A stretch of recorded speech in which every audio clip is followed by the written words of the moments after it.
Good morning, everybody, and welcome to the stream. I hope you're all having a lovely day so far, and thank you guys so much for being here. One thing I can get you guys the heck off for me. How dare. Get over there where you belong. Had noodles on Saturday. Hopefully I'm set. God, I need to get some noodles tonight for tomorrow. Tomorrow is early for me too. Good morning, everybody. I hope you're all having a wonderful day. Sorry, I was like almost half an hour late today. There were a lot of things I had to finish like right before stream because Sensei is dumb. Sensei was busy. Sensei was like, that'll take like 15 minutes. I'll just get ready like 15 minutes before stream. Shows up like 10 minutes before stream, starts preparing things, and it ended up taking me like almost 40 minutes to get everything done, but it is what it is. Good morning, good morning. I hope you've all had a good time zone wherever you're at. If it's late at night, in fact, to some of you, Happy New Year. If it's already the Lunar New Year where you are, Happy New Year. I hope you're celebrating it well. I hope you're planning on having a lot of fun with your families, taking care of each other, eating some good food, and celebrating the New Year. We've already done all of our Oshiete or Cú-Sensei shows about the New Year and celebrating it, so don't worry, we're not going to run back to that today. But we have some fun things today too. Wanted to tell you how amazing of a Pupal mama Tali is because I have a unique phobia. Sometimes I can't mute Vujibur. I have to mute the stream to not set it off, and she tells me when I can come back. That's very lovely to hear. I'm glad to hear that. It's nice to hear that Tali looks after you. Just realized that noodles and round things equal spaghetti and meatballs. Huh? Where did that come from? Did anybody celebrate Singles Day yesterday? I know when we were doing our work yesterday, we had some pupils talking about getting the cheap burgers from Wendy's. Anybody else do anything for Singles Day or just chill? Time for haunts? Yeah, it's the year of the haunts. I did? What did you do? Quick question. Did you eat nyangga, sticky rice cake? No, I've had it before in my life. I'm not a fan of it. I'm not eating it this year. I have tried it. It is not one of the traditions that I like. And so, yeah, it's not something that I'm going to do. There was a Singles Day. Yeah, I mean, it's not like an officially recognized holiday. It's just a thing that some people do the day after Valentine's Day. It's just like the equivalent of Valentine's Day, but for loving yourself, for taking care of yourself. So essentially, it's a way to celebrate being single, being free, being able to do whatever you want with your own life in whatever way you want. So yeah, that's Singles Day. It's just a chill time to celebrate yourself. Wendy's had, like, in America at least, Wendy's had, you could get a Dave single for $1. And I think they're normally like $6. So that wasn't a bad thing. But you had to like jump through a bunch of hoops to get it. You had to like order something else, as well as like being on the app and using like a special like coupon for it. So it wasn't like you could just walk into a Wendy's and be like, give me the $1 burger. I wish for the burger. So yeah, it wasn't like super easy, but yeah, at least you got like a cheap burger for, might have been worth it. I ate some dark chocolate covered pomegranates and played Our Life all day. Aw, that sounds lovely. I hope you enjoyed that. Dark chocolate covered pomegranates sound good, and they're really good for you. So nice combination. Thank you so much to Atsu Chen for the 10 gifted scholarships and to Camille for the 5 gifted scholarships. Thank you guys so much. That's so lovely. And in fact, let me bring up the schedule real quick. Because I will just say, anybody who's new to the scholarship, we drop like little gifts every month. We didn't last month, so I kind of owe the Pupals some gifts this month. So what we're going to be doing on Sunday is we're actually going to be preparing one of the gifts. On a scholarship stream on Sunday, we normally just do writing or work, so it's normally just a quiet time and go. This time it'll be a quiet time and go, but I'll also have my microphone on while I am recording an audio drama. I might share like Audacity a little bit while I'm doing it, but I'm going to be writing an audio drama and then voice acting it and then even adding the sound effects to it. Sound effects that I can download for this one. If I have to like record any ones, I'll probably do that a different day and add them to it. If I can't find like the sounds that I need, because obviously then I need to like move around to different places to record different sounds. But we're going to do our best to just use the sound effects on a program that I like to use. But yeah, we're going to build an audio drama together. Like, it's not going to be that the Pupals are able to control what I do, because I've got a general idea for what I want to do for at least one of them. I'll probably just freeball the other two and figure it out on the day. But I know what we're going to do for the Féileacán one, so I'm going to write that, voice act it, record it, add the soundtrack, sounds, whatever. We might even have music on some of them. If nothing else, this one will definitely involve like a lot of mouth sounds.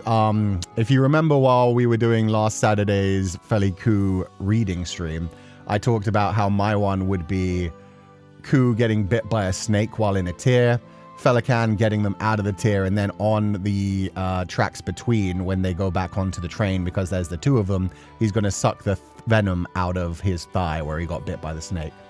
So yeah, it's got to be suggestive, but not actually sexual. It's something that could actually happen in a Féileacán scenario where Féileacán would just be trying to save Cu, and then at the same time, it's just downright horny. Like, it's just an excuse for Féileacán to push Cu down and just start making sucking sounds, essentially. I am aware of this. This is how I live my life. This is what I want to hear as a Féileacán fan, despite the fact that I have to be the one who voice acts it. Luthier, thank you so much for the 5 gifted scholarships. But yeah, if you want to join that stream, feel free to join the scholarship. Be there on Sunday. I'll be creating the audio drama, and no matter what, the audio drama will be out by the end of the month, as well as a couple of other goodies that I hope you guys will enjoy. He's cooking his own food. Finally, some good soup. If nobody else will do it, I'll make my damn own. Sakumi, thank you so much for donating the allowance. Oh, what a cute little pupal. They look so surprised. I'm late, but it still counts. Kitty Choco, thank you so much for the Valentine's Day chocolate. See, it's red packet and chocolate. So technically, in my time zone, you're early for the Lunar New Year anyway. A little bit late for Valentine's Day, but hey, the combination, that works. If anything, I'd say you're early. So thank you so much for donating the allowance. I hope you're having a lovely day, and thank you so much for being here. Hashtag love yourself. Exactly. Love yourself. Self-cessed. It's what's on the menu. When somebody tells you to go fuck yourself, tell them, God, I wish I could, but if nothing else, I can write some fan fiction about it. As a Féileacán fan, the man who is literally Féileacán, as I should be. Everyone feels shame. So no matter how big of a Féileacán fan you are, you'll never be a bigger fan than Cu himself. And that's how it should be when I'm creating stories like these. Sorry, Sensei, but you're the only one who can VA Féileacán. For now, who knows? Maybe someday in the distant future, if things pop off, I'll have to I'll get to cast people as Féileacán in other languages.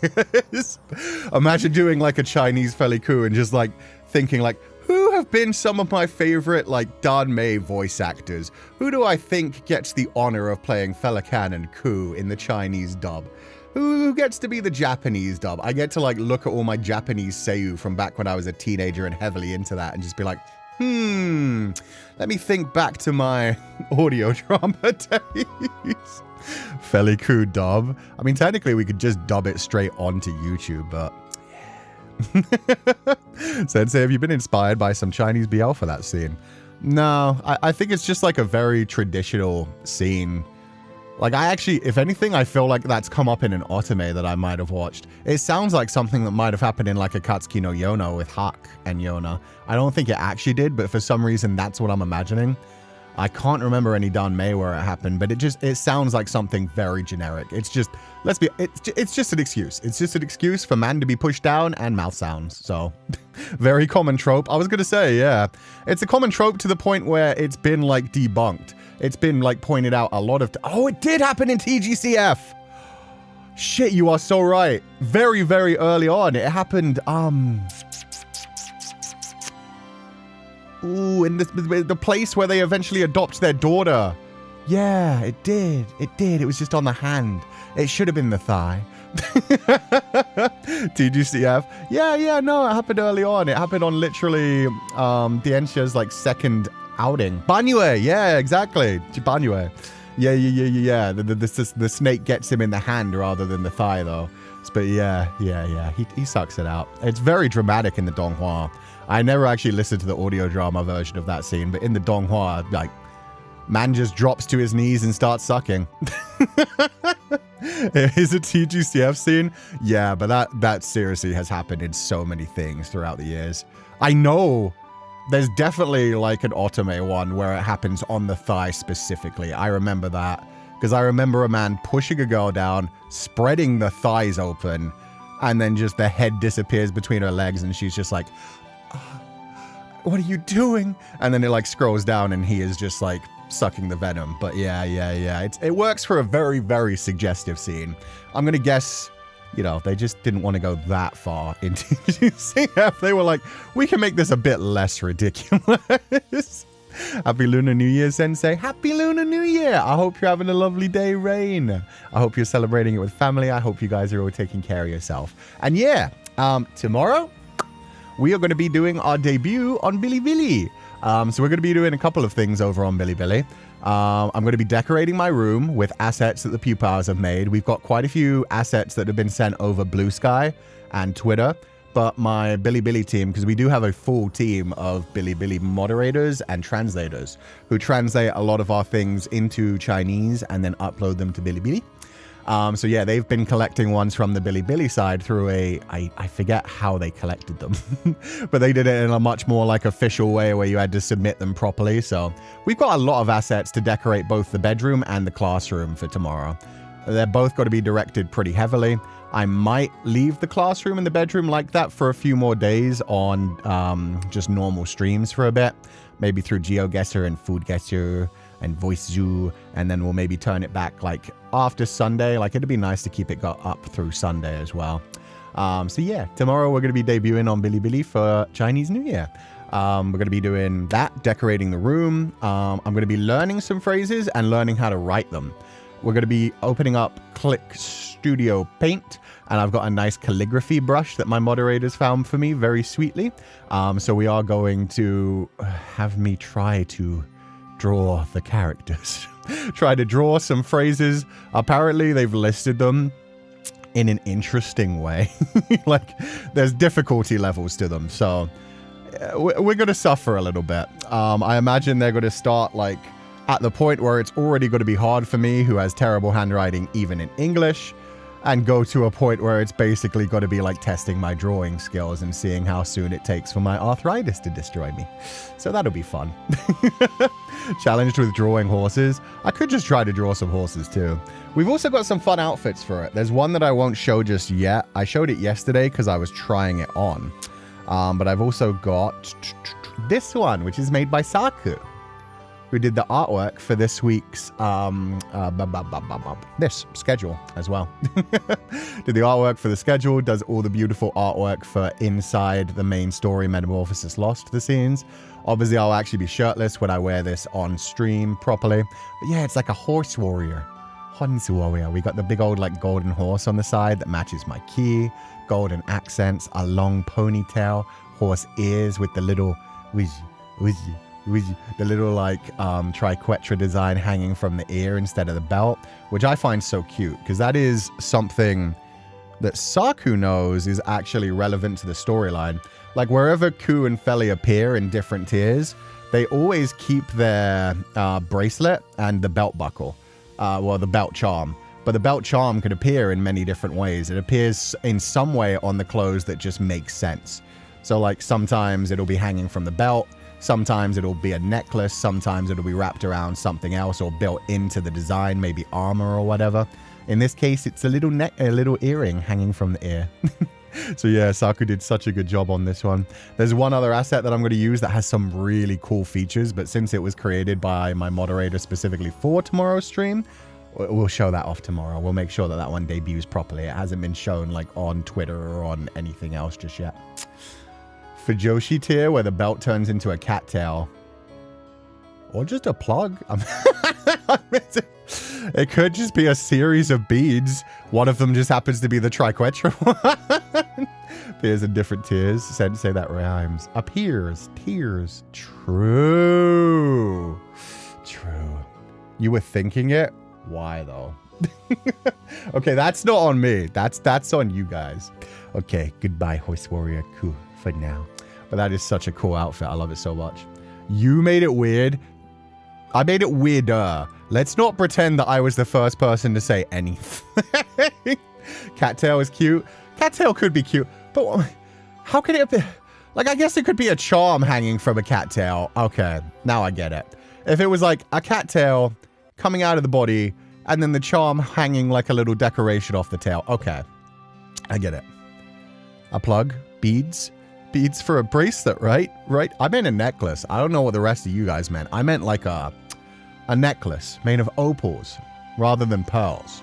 Because a pearl necklace has other implications.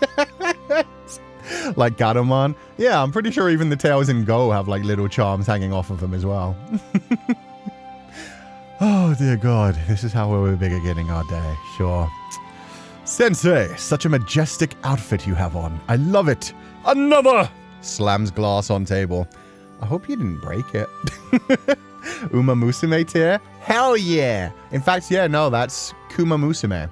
That is Kuma Musume. That's me and the Uma Musume. Fuck, I really do have to play Uma Musume next week, don't I?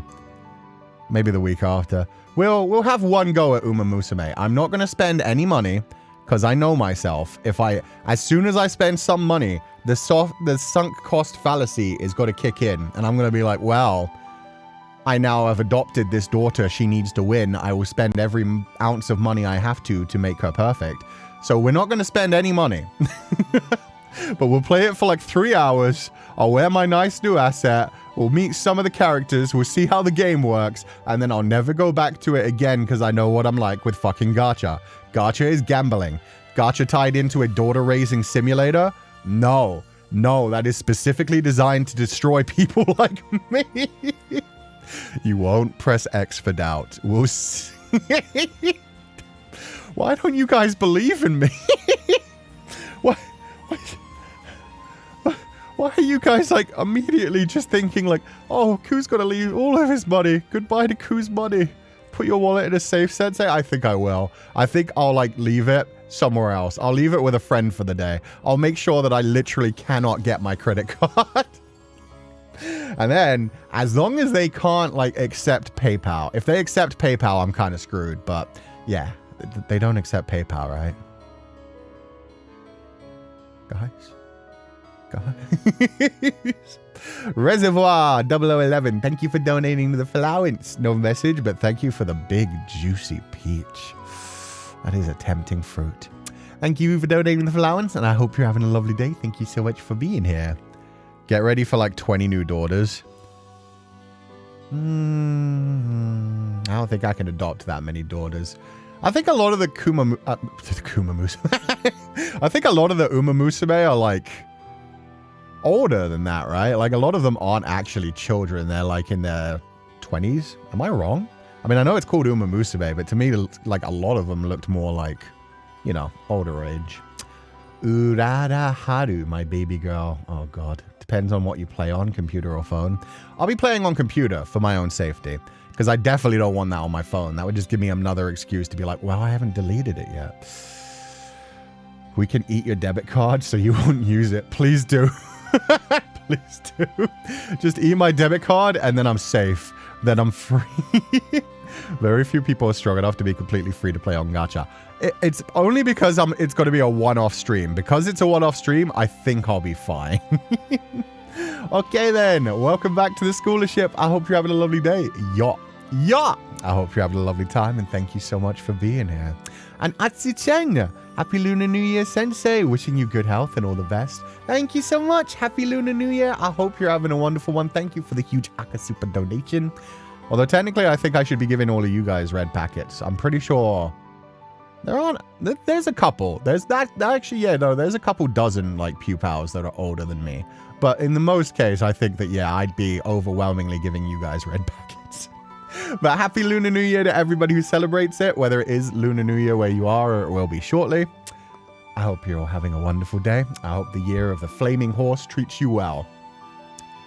Is it flaming horse or is it like fire horse? Because either way, yeah, like I said at the beginning, I really feel like they need to channel that into Uma Musume and be like, okay, it's the year of horse girl Yuri. We don't make the rules. we just have to follow the law. That's how it goes. It's weird because they all wear high school uniforms, but they're all different vague ages. Ah, okay. Sensei, they publish a new Uma like once a week. That's freaking cheating then, man. Delulu is the Salulu. That's the plan. That's the plan. We'll use it to buy the Daki first, though. Yeah, the Daki's coming soon. If you didn't already see it on Saturday, the Daki Makura is coming soon, as well as the official shop. In fact, the old, like, Kuchan's birthday gift Twitter account has now become Féileacán Cu's official ... So yeah, it's very close to being revealed. There's just one more thing. It's been delayed by freaking mail service. We're just making sure one other thing works, and then pretty much everything else is ready to just click one button and go live. It's so as soon as that one thing gets delivered, we'll be good. Jojo BB, daughter adoption fund, I guess. Thank you so much. No, I won't spend any money. I won't. Until that new game comes out, I forget what it's called. It's like Volcano Princess Part 2. I forget what the new one's actually called, but it's like Volcano Princess, but set in China instead. So instead of like a Western fantasy daughter raising simulator, it's like an Eastern Shansha daughter raising simulator. Then we'll be spending money on a daughter again. Moon Princess. Thank you, Chewing. Fun Uma fact. Stay Golden's casual outfit low-key screams divorced dad. Complete with a fanny pack, which would 1000% be full of loose granola. Loose granola for the children or loose granola for herself? Because either way, that's freaking adorable. But is it just like she has a fanny pack that she'll just reach into occasionally and just be like, come here, child. Like an old lady with like hard candy. Here, child, I have some candies for you. The children have to pretend they like them even though they're like, candy. Wait, these aren't candies. They're like licorice mints. Ugh. Best both for her and the children. Oh, even better. Werther's. See, that's the thing. Werther's originals are like the S rank of grandma candy. Meanwhile, a lot of the time you just get like that vaguely licorice and mint tasting stuff that's been in the bowl for so long that it faintly tastes of dust as well, or has like the scent of the room soaked into it. You get like a little bit of a taste of potpourri because the freaking basket used to hold potpourri and now it's full of candy. Yeah. You reach in and they're all just one single lump of sugar, essentially. Torin, thank you so much for the donation to the Feileacán. Happy Lunar New Year. I hope you're having a wonderful Lunar New Year, and thank you so much for being here. Please rest well, have a lovely evening, and I hope you had a wonderful day celebrating with your family too. Werther's our peak, though. Werther's our peak. Old butterscotch. I've never had butterscotch mint. Butterscotch can be damn good. Mint by itself can be good. Lemon and honey. I've literally got a giant bag of soothers right on my desk, lemon and honey, just for when shit gets bad. Just for when my throat is like, yeah, you're gonna need some honey. This is from a friend. She said, hello, Sensei. Thank you, Mapo Katsudon. Please tell them you're welcome. Wait, no, that's not right. Hello, Sensei. Tell them hello. I hope they're having a wonderful day. Thank you so much for donating the flowers for them. And Claudines. Swiping card is the past. Swiping Pupal with card in the tummy is the future. So with card in the tummy like a Teletubby? Or is that literally like the Pupal has swallowed? Yeah, okay. It's when you guys eat my credit card to keep me safe. And then you by facto become my way to pay for things. I have to grab a Pupal by the head. I just have to like very casually just do a quick little, where is it? Where are you, little guy? I know you're here somewhere. I just have to very quickly grab a Pupal and be like, gone. There. That'll be perfect. I just need to remember which Pupal holds the credit card in his tummy. And hope that the like signal from the card is strong enough to go all the way through that Pupal's tummy. Then it would be perfect. Thank you for donating the allowance. I'm older than Sensei, so I'm allowed to spend on Kuchan. Aw, thank you, Claudines. You don't have to, though. But thank you so much for the red packet. Happy Lunar New Year. Happy Chinese New Year. If you celebrate it, I just hope you're having a wonderful day, and thank you so much for being here. We got squeezed. Is that new? Don't worry about it. Don't worry about it. That will have its day. Wawa, thank you so much for donating the allowance. It's officially Lunar New Year where I'm from. A little red packet. Is that... I don't know. I don't remember how to pronounce that. And Happy New Year to everyone. Wishing you a year of confidence, creativity, and peaceful happiness. Aww.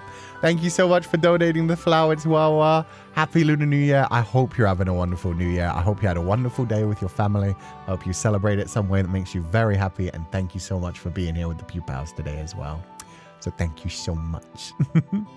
Joke's on you. We like that. Hongbao. I was wondering if it was Hongbao. Hongbao was what I was thinking of. There's a different word in Cantonese, correct? But yeah, thank you. We'll be like debit or credit. That'll be even better. Or what if you have to swipe rather than tap? I'll just be like, sorry, Pupals. I'm going to have to like sit on you for a little bit, flatten you down, step on you a couple of times, get you like real flat, and then I'll be able to slide the whole Pupal body through. It's going to take a lot of stepping. It's going to take a lot of like toe crushing, but I'll do my best. Lycit, thank you. Cantonese, Lycit, thank you. Sorry if I'm pronouncing that wrong, by the way. Okay. And happy Lunar New Year, Mao Tian. Thank you so much for donating the flowers. I hope you're having a lovely day, and thank you so much. Thank God. Still worried? Don't be worried. It's fine. It's, you know, I told you guys I'm planning a month ahead for White Day. It's going to be a wonderful White Day full of all kinds of fun surprises. Mao Tian, thank you so much. Oh my God, that combination of emoji is so cute. Pupal's burning shit and then throwing red packets. Did you guys conjure up the red packets from like a ritualistic sacrifice? Sounds worrying, but okay. I think people forget how big pupals are. Imagine spamming the big dog worm on a counter. They are like, by the time they're fully grown in Form 1, they are like 3 feet long. They get pretty big. When they're small though, like the one I just had in my hand, this one right here that I'm going to flash one more time real quick. This is like a baby pupal. This is a freshly born pupal. Goodbye, buddy. You'll come back in another 3 weeks. But yeah, Form 1, so the egg. If it was an egg, I don't know how they'd be able to eat the credit card. So they would have to be Form 1. That's baby. That's Form 1 baby. So yeah, that one's probably only like a foot long. You guys get like 2 feet bigger throughout your baby stage.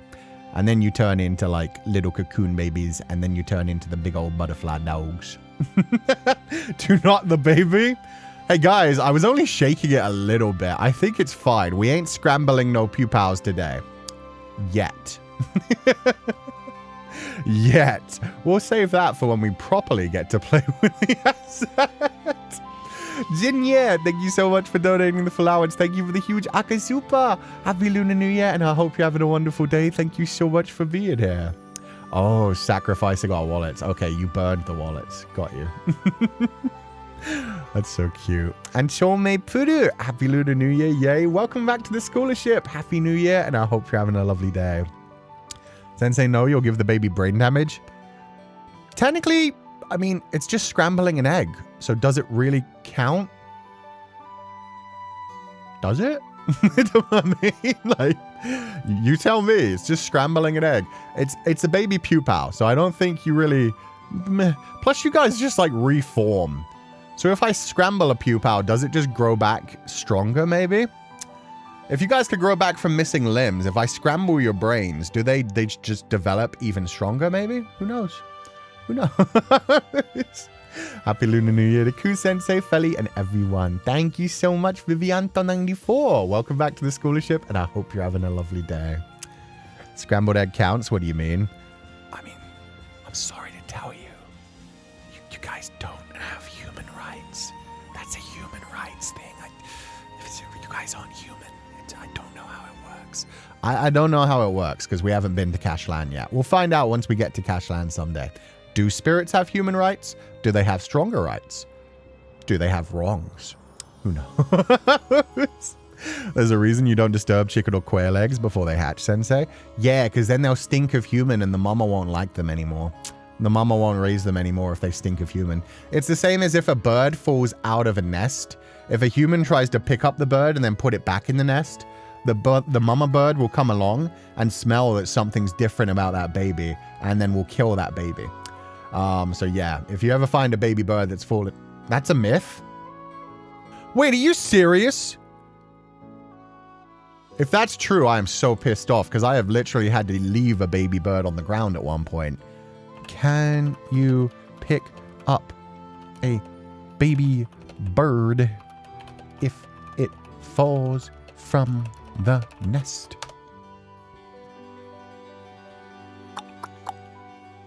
You can pick up baby birds with your bare hands and return them to the nest. The smell thing is a myth. Are you shitting me? Who the fuck spread that myth? That makes me so angry. What side are, like, animal conservists on? Because at some point, man, because I know you're not supposed to, like, build cairns and stuff around rivers and shit, because it could disturb the local environment and they can collapse on things and crush them. And I know that's, like, a well-known thing nowadays. You don't fuck around with, like, stones in a river and shit like that. It stops fish from hiding under them. It stops other marine life from forming. They can fall and crush other things. And now I find out that another, like, big conservation thing is a complete and utter fucking lie. And I've just left a baby bird on the ground at one point squealing, thinking I better not touch it. Maybe the mama bird will come back and be able to save it. It has a term. It's called nesting. Cool. Still angry. I don't need to know the term to be angry that that myth spread. This is the first time I've heard of it being a myth. Yeah, I heard that was true. I was literally told from my entire life, like, don't touch a baby bird if it falls out. My favorite segment, Ku's Wrong Animal Facts. It's going to get even worse today, guys. Today we get to do, let's find out how much Spanish, Chinese, and Japanese Ku remember. Today is basically a humiliation ritual. We were also going to play GeoGuessr. Turns out GeoGuessr costs money. So unfortunately, I am still going to play GeoGuessr. I'm going to pay that $3.99 for a month. But yeah, this week is just like, it's Mr. Ku World. It's Mr. Ku Wide Week. We're going to talk about, like, languages today. We're going to do Duolingo tests to see how much I suck at the languages that I once learned. And then we're also on later in the week got to play GeoGuessr and Food Guesser. Yeah, I should probably actually try to, you know, finish the schedule before we move on to anything else. You have to pay? Yeah, GeoGuessr is paid now. You can play once a day and only the, like, dual mode. You can't play single player. You can't play, like, any of the other fun stuff. You have to pay. A monthly payment, evil. Yeah, we talked about it on the stream yesterday where we were just doing the membership stream and working because I was, like, setting up and planning everything for the week and it was like, wait, GeoGuessr costs money now? And you can pay like $2.99 a month, but then you only get to do 15 minutes every hour. So every 15 minutes of playing it, it kicks you off again. Or you can pay $3.99 for the unlimited play. That's just evil. No, see, we did find out why though. Apparently it's because they use Google Maps to do GeoGuessr. They use like Google Maps, and Google Maps nowadays requires people to pay. So it's not that GeoGuessr are evil. It's that Google Maps is evil. And to be fair, it's still a very informative game and they want to keep their servers up. They've got so many different features now, so I do not blame GeoGuessr at all. It is just, yeah, they needed to find a way to make money because Google Maps started charging them and, you know, it is what it is. It is what it is. Because you know how Google is clearly hurting for money. I mean, you know, they're a poor little tiny mom and pop shop trying to get by in the world. They really need to make sure everybody pays them money for the service that they provided, driving all over the world and taking pictures. Honestly, Google Maps is a very useful thing. But yeah. Family business, exactly. We've all got to be nice to Mr. Alphabet Company. Tiny independent business Google, exactly. If we didn't pay them to use their services, I mean, what would happen to them? They don't possibly make enough money on everything else they have. Anyway, let's finish off the schedule for the week. Okay, so immediately after this stream today, we are wrapping up by 2 p.m. EST, 7 p.m. GMT, 4 a.m. JST, so it's got to be like 3.5 hours. We're going to raid over to Ash's channel because Ash is doing an anime tier list. I think Ash is trying to build his like top anime tier list of all time. I'm going to be there. I think there are going to be a couple of other people there, and we're just going to be essentially shooting the shit, talking about anime, talking about our favorite anime. If somebody else brings up their favorite anime, we'll be like, your taste is shit, you're a terrible person, you're a plebeian, you don't deserve rights, all of that kind of shit. Yeah, we're just going to be debating anime the way that people do. And Ash is going to be building like a top anime tier list of all time. Then on Tuesday, we're heading over to Bilibili for the New Year celebration. Feel free to join us for that. I've left a link. So far only on YouTube. I haven't done the follow-up post on Twitter yet, but I will properly link to it tomorrow before we start the stream so that anybody wants to join can. It'll be a fun time. 2 days off, and then on Friday, GeoGuessr and Food Guesser. We're going to be playing GeoGuessr, seeing how much I suck at that. Then we're going to be trying Food Guesser. With Food Guesser, it's a similar thing. They basically show you an image of some food, and they tell you the ingredients of the food. And if any pupils like know which food it is while we're playing it, you get 5 guesses each time. So I think I'm going to give myself like 3 guesses. And then if any pupils happen to know like the name of the food, after the 3rd guess, I would love to know the name of the food. Because I think that's an option that they should give you. Because they only tell you like hot or cold while you're like trying to search through the regions and stuff, which, you know, it's helpful. But I think it would be really cool if like on the 3rd or 4th one, it gave you the name, just so if you like recognize something like in the language, that would like help you get it by the end as well, rather than just a hot and cold depending on the location. So yeah, no backseating me for the first 3 guesses, but after I fail a 3rd guess, feel free to tell me the name of the food if you know it by the image and the ingredients. Could probably help with Brazilian food, if nothing else. Hell yeah. Kind of like what we did with the movie guessing game, where I would like try it myself for 2 to 3, and then I'd be like, okay guys, you can start like joking, teasing, telling me it's Jaws 2, but then also trying to give actual suggestions. Pupils are also worldwide. Hell yeah. Like Jormungandr. There's one giant pupil consuming itself that travels along the whole world. International backseating the rescue. That's the hope. Watch the first one be hamburger. That'd be so funny. See, that would still fuck with me. Because I think hamburgers were created in America. At the same time, they are named after Hamburg. So, for all I know, hamburgers were actually invented in Hamburg, but I'm pretty sure they were created or at least perfected in America. Perfected not as in like America has the best burgers, but perfected as in like what we think of as a burger today, like between 2 buns and shit. Anyway, we'll find out some other time. I'm not Googling it right now. This is going to be a fun little stream where I make fun of myself, essentially. I'm going to suck at GeoGuessr. I know nothing about the world. I have lived in 2 locations and visited maybe 2 more countries, and that's about it in my life. I am not a very, like, traveled person. Food Guesser, probably a similar thing. I went through one test one on stream yesterday while I was, like, doing my work stream, and I did not get it whatsoever. Played hot and cold the whole way through, and I narrowed it down to Europe. So that's only like 52 countries. Could not figure out it was in Austria.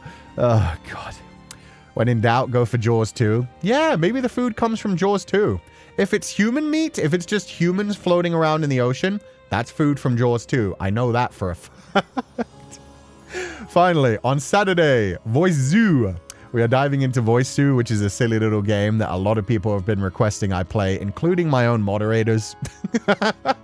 My own moderators have been hitting me up like, Kuchan, you really need to play Voice Zoo. Basically, it's just like an idle game where you walk around a zoo, you buy different animals, like the amount you explore, you get more money every time you talk to them. So you just have to keep walking around, and you can make them make whatever noise you want. It just, every time you meet a new animal, you get to give it a noise that it screams out. So I think we'll start by just like giving animals mating sounds. I figured that would be the best way to kick it off. Yeah, the mating call zoo, that's what I talked about yesterday. So like every animal we find, it will be like, I wonder what it would sound like if this animal was trying to make a mating sound. Like what would be a lion's mating sound? Lions go roar, so I guess the mating sound would be like, roar. Some shit like that. That's what we'll start with, but you can always re-record them, so we're going to make them do dumb shit. Some of the other things we joked about yesterday while we were like talking about Voice Zoo was like, maybe we can act like they're Pokemon and imagine like how a lion would say lion in Pokemon style.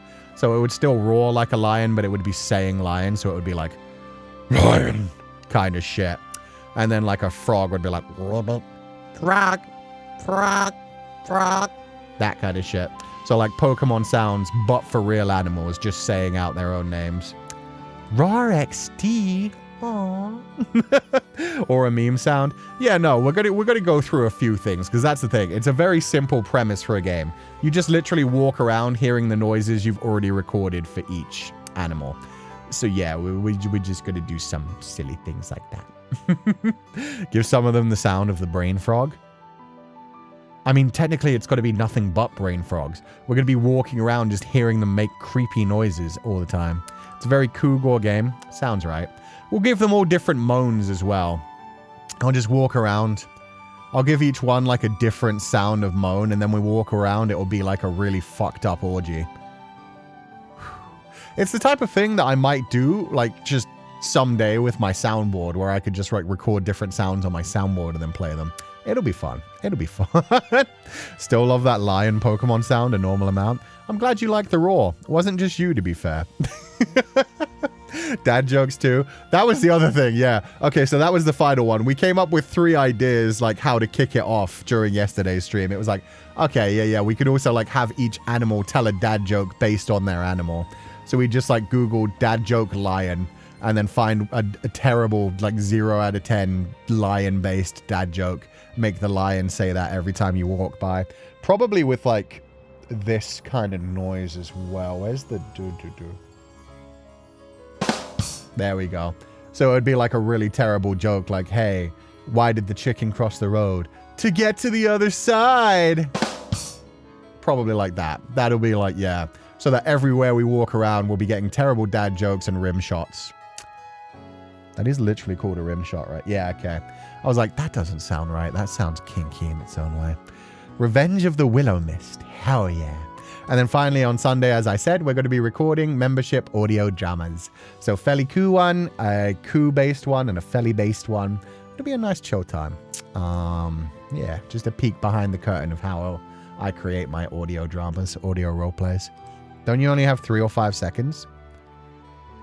I haven't played the game yet, so unfortunately, I do not know.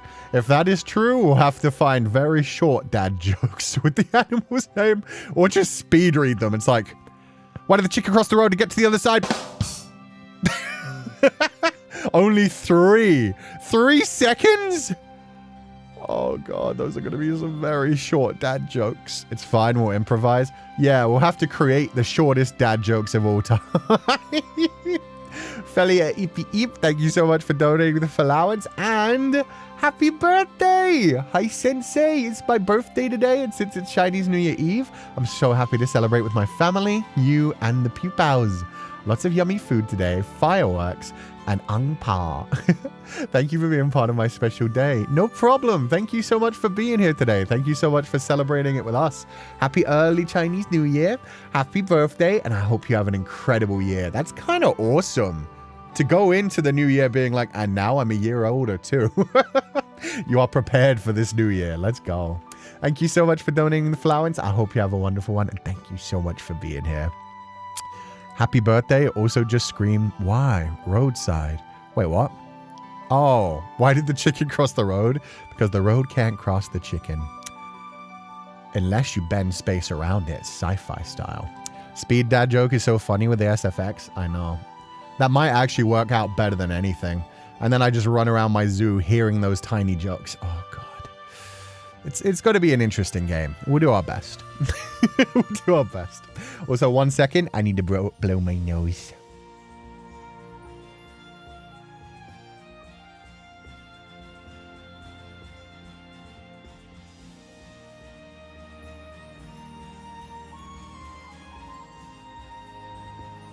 I am so ready for winter to be over. I am so ready for spring to come in. God damn it. Okay, schedule done. We did it. Bless you, Sensei. Thank you. Feli, happy birthday. Oh, they're talking to Feli. Good. Not my Feli. That Feli. But yeah, make sure you treat yourself, spoil yourself, and have a wonderful day. So tired of snow. Yeah, I'm so tired. That's the worst thing. Then we're going to go into spring, and then it's got to be hay fever season. Thankfully, I don't have bad allergies, but yeah, the snot just never stops. You're either all congested because of the cold, or you're all congested because there's pollen in the air. All of that goddamn flower jizz just everywhere. Cute how the model wiggles while he blows his nose. Yeah, I gotta like wipe it. Give it a little wipe. So looking forward to spring. Fed up with the winter weather. Yeah, spring will be good. And then summer will bring Duke as well. So it'll be good. Sensei, have you seen the new Dot Hack trailer? Yes, I did. I saw the new Dot Hack trailer. Looks fucking amazing. The character designs are back to peak. It's sick. The girl looks like Black Rose. The guy looked like Baomeng, the two that were fighting. Then you had the clearly AI character infecting the human character, him firing the cannon like an AI buster. Ah, good shit. The only problem is they're only just starting production, so it's got to be a long time till we actually get that Dot Hack game, but it's been forever since we had a Dot Hack game, so that's fucking amazing. So yeah, that's going to be good. I also saw the trailer for Castlevania, The Curse of Belmont. New female Belmont. Let's fucking go. She looks like a beast. She gets the whip early on. The graphics look pretty good. It's not what I expected. It's very, like, plasticky. But it's beautiful. So, yeah, I'm looking forward to it. I hope they still get some official art from, like, the original artist. Because, ooh, that art is always gorgeous. Ugh. But, yeah, new Castlevania for the first time in a long fucking time. I've actually been thinking about playing the Dracula series of games because I never played those. The only ones I ever really played were Super Castlevania, Rondo of Blood, and I didn't even actually play the Alucard one, Symphony of Night. Never actually played Symphony of Night, so maybe I should play that one at some point too. But I kind of wanted to play like the newer 3D ones, even though I've heard some people hate the story. I kind of want to see like the weird side tangent story they did where Dracula becomes like a modern day human kind of thing. Did you see the trailer for the next Silent Hill game? That I didn't see properly yet. I saw that Townfall was announced, but that just hasn't come up on my thing yet. They made a Kenna too. That's cute. I liked Kenna 1. Kenna was so cute. Bridge of Spirits. That was adorable. They definitely could have done some more ideas with it. Like the traversal and the movement, like it just started to get good, like right before the game ended, essentially, when you unlocked like all the abilities. So I hope they don't lock everything. Like it starts with all the basic mechanics that you have and you just get some extra mechanics. But yeah, no, I haven't seen that yet either. So that's cool. There's going to be a John Wick game? Okay, that doesn't sound like a good idea. I haven't seen the trailer yet. I'll have a look at it. But yeah, no, yeah. You see the trailer for Reanimal? People are already playing Reanimal. I actually got invited to a Reanimal collab, but I wasn't able to make it happen for now. But yeah, no, I know people are playing Reanimal. I'm not really a massive fan of those games anyway. Like, oh, what were they called? Little Nightmares? It's okay. But yeah, Silent Hill Townfall I'm looking forward to. Castlevania Curse of Belmont I'm looking forward to. The Dot Hack announcement was freaking crazy. I didn't expect that at all. I thought if anything they were going to like remaster the original games because they've already done like a re-release of GU. So I thought they were just going to like rebuild the original games in a new engine. So they were like modern day action RPGs. So a brand new story is so much cooler. But yeah, John Wick, I feel like that's just going to go the way of like the Matrix games and other movie games where it's like, this didn't need to exist kind of thing. Welcome back to the scholarship. I almost said welcome back to the Feileacan. Welcome back to the scholarship. Lava Cake in Crisis. 5 months with you, Sensei. And here it ain't even snowing. It's just wet and cold and even more wet. England, innit? I'm glad you pointed out where that came from. Like, that started off in a strange way where it's like, with you in here, it's just wet. I was like, huh? But then you added cold, so it was okay. Yeah, England is just always rain. Just always rain. I think we just had the highest recorded rain of all time in England. I think it rained for something like pretty much I think it was 90% of the days since the beginning of 2026. So just pretty much the entire January and most of February was raining. 42 days straight. Thank you. Yeah. It sucks. It sucks. It is just constant dampness, essentially. Just moist all day, every day. Have you seen the new... Yeah, no, Kyrie, we just talked about that for like a solid 5 minutes. We're very excited about Dot Hack. I played the original Dot Hack back on the PlayStation 2 as a little baby. And then in the UK, Dot Hack GU was not allowed in the UK. They only brought it out in America. So I watched the Dot Hack GU anime. I read the Dot Hack AI Busters novels, the light novels. Those were one of the few light novels that got brought to the West and got translated properly. And I never got to play GU because they fucking hate the UK. It sucks. But yeah, at least we're now finally getting like a new Dot Hack, and people will finally remember that fucking Sword Art Online didn't invent the idea of getting trapped in a fucking video game. That annoys me. There are so many people who bring up like, oh yeah, but Sword Art Online was really ahead of the game, really ahead of the time. Like getting trapped in a video game, it's such a cool idea. It's crazy no one thought about that. And it's like, there was an entire video game series almost a decade before that shit came out. And it wasn't a freaking harem bullshit. Digimon technically too, yeah, it's like a digital world. It's not actually a video game, but very, very close. The OST is, personally, I feel better. The OST in Dot Hack is freaking amazing. Especially the songs at the end of every game. When you have that, like, light voice. Oh. And even the anime songs. They got, like, Grand Rodeo on the anime soundtracks, which is just amazing. Very similar to, like, the Madoka soundtrack. Ooh. Good shit. Sword Art Online mentioned derogatory. To be fair, we'll save this for, like, the anime discussion on Ash's channel after this, but... I don't really hate Sword Art Online. Sword Art Online is just something that suffers from success. It's another one of the ones where it's just, it was an okay idea that got picked up so fucking massive that you just couldn't escape it for like a couple of years. And the best parts of Sword Art Online are the parts where Kirito doesn't exist, like Mother Rosario. Mother Rosario, or when he loses all his memories and gets nerfed. Otherwise, he is just like too overpowered, too god-modded, and like when he shows up in Mother's Rosario and manages to hold off every other enemy for Asuna, it's like, Asuna didn't need you. Asuna was doing just fine. This is Asuna's journey. Why are you here? Anyway. I wouldn't have been as pissy with SAO if Kirito wasn't so fucking ass boring. Yeah. And they could have told an interesting story when they got back out of the game of like, oh, by the way, now he can barely move. His muscles have atrophied. He needs to spend years in fucking physical therapy to become even like able to function in society anymore. No. They have that moment of him limping to Asuna's bed after 3 years of paralysis, and then he's just fine again in the next season. You could have gone an interesting direction from that. Going from like a badass sword hero that everyone respects for having the fastest reactions and being the strongest in the game to just real world him having to struggle to even sit up in bed. That shit would have been sick. You could have told such a good storyline with that. But nope. Kirito had to go and become OP by the next season all over again. Anyway. What drives me is insane is that they just go back in.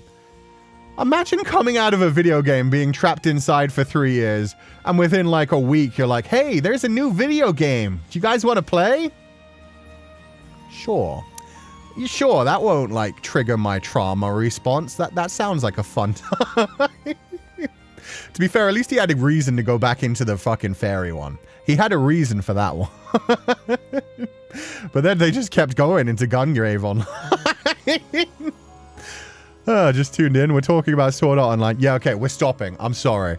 Honestly, I do not hate Sword Art Online as much as it sounds like I do. It's just, I was one of the biggest anime fans when Sword Art Online first came out. I loved the first episode. Production value was incredible. And it was all downhill from there. I was with the fans the whole time, getting attached to characters that just instantly lost all personality and became a member of Kirito's harem, or died for his own personal growth. Girls that would be there and were like, oh, this is a really interesting character dealing with trauma, and she's dead. Oh, this is a really interesting character dealing with being a female in like a male-oriented field of like gaming sports, and oh, now she's just a girl who will occasionally wear skimpy clothing and follows Kirito around. Wow, Kirito has a sister? That's cool. And she's in love with her brother. Okay. Don't get attached. Don't get attached. Alicization, honestly, still a cool idea. Probably should have just been its own series. Probably should have just been a completely different character in the Sword Art Online world. Anyway, let's move on. We'll talk about this when we get to Ash's channel. Still decent. Still a decent fun time for like teenagers. You just don't think about it, and you just don't get attached. But with that said, okay. What's next? We could go through the homework. Yeah, we'll probably go through the homework first. Or I'll do the movie. I'll do the movie review and then we'll go through the homework. Love Sword Art Online, but hate how Kirito keeps getting buffs when the other characters are there to get some potential spotlight. Nope. Infinite sword buff, Kirito. Exactly. Anytime anyone comes close to actually surpassing Kirito, getting their own arc, having their own interesting storyline, Kirito needs to find a way to surpass them and become the protagonist again. Because you can't have a protagonist who doesn't excel at everything. He has to excel at everything. Okay, now we're on. But thank you, Tri-Princess. I agree. God damn it. Okay, movie review for the week. We'll do that. Then we'll go on to the homework from last week. And then we will move on to the topic from this week. I'm done too? Okay. This week, the movie that I wished to talk about. Oh God, which name did I call it? I think I called it this. There we go.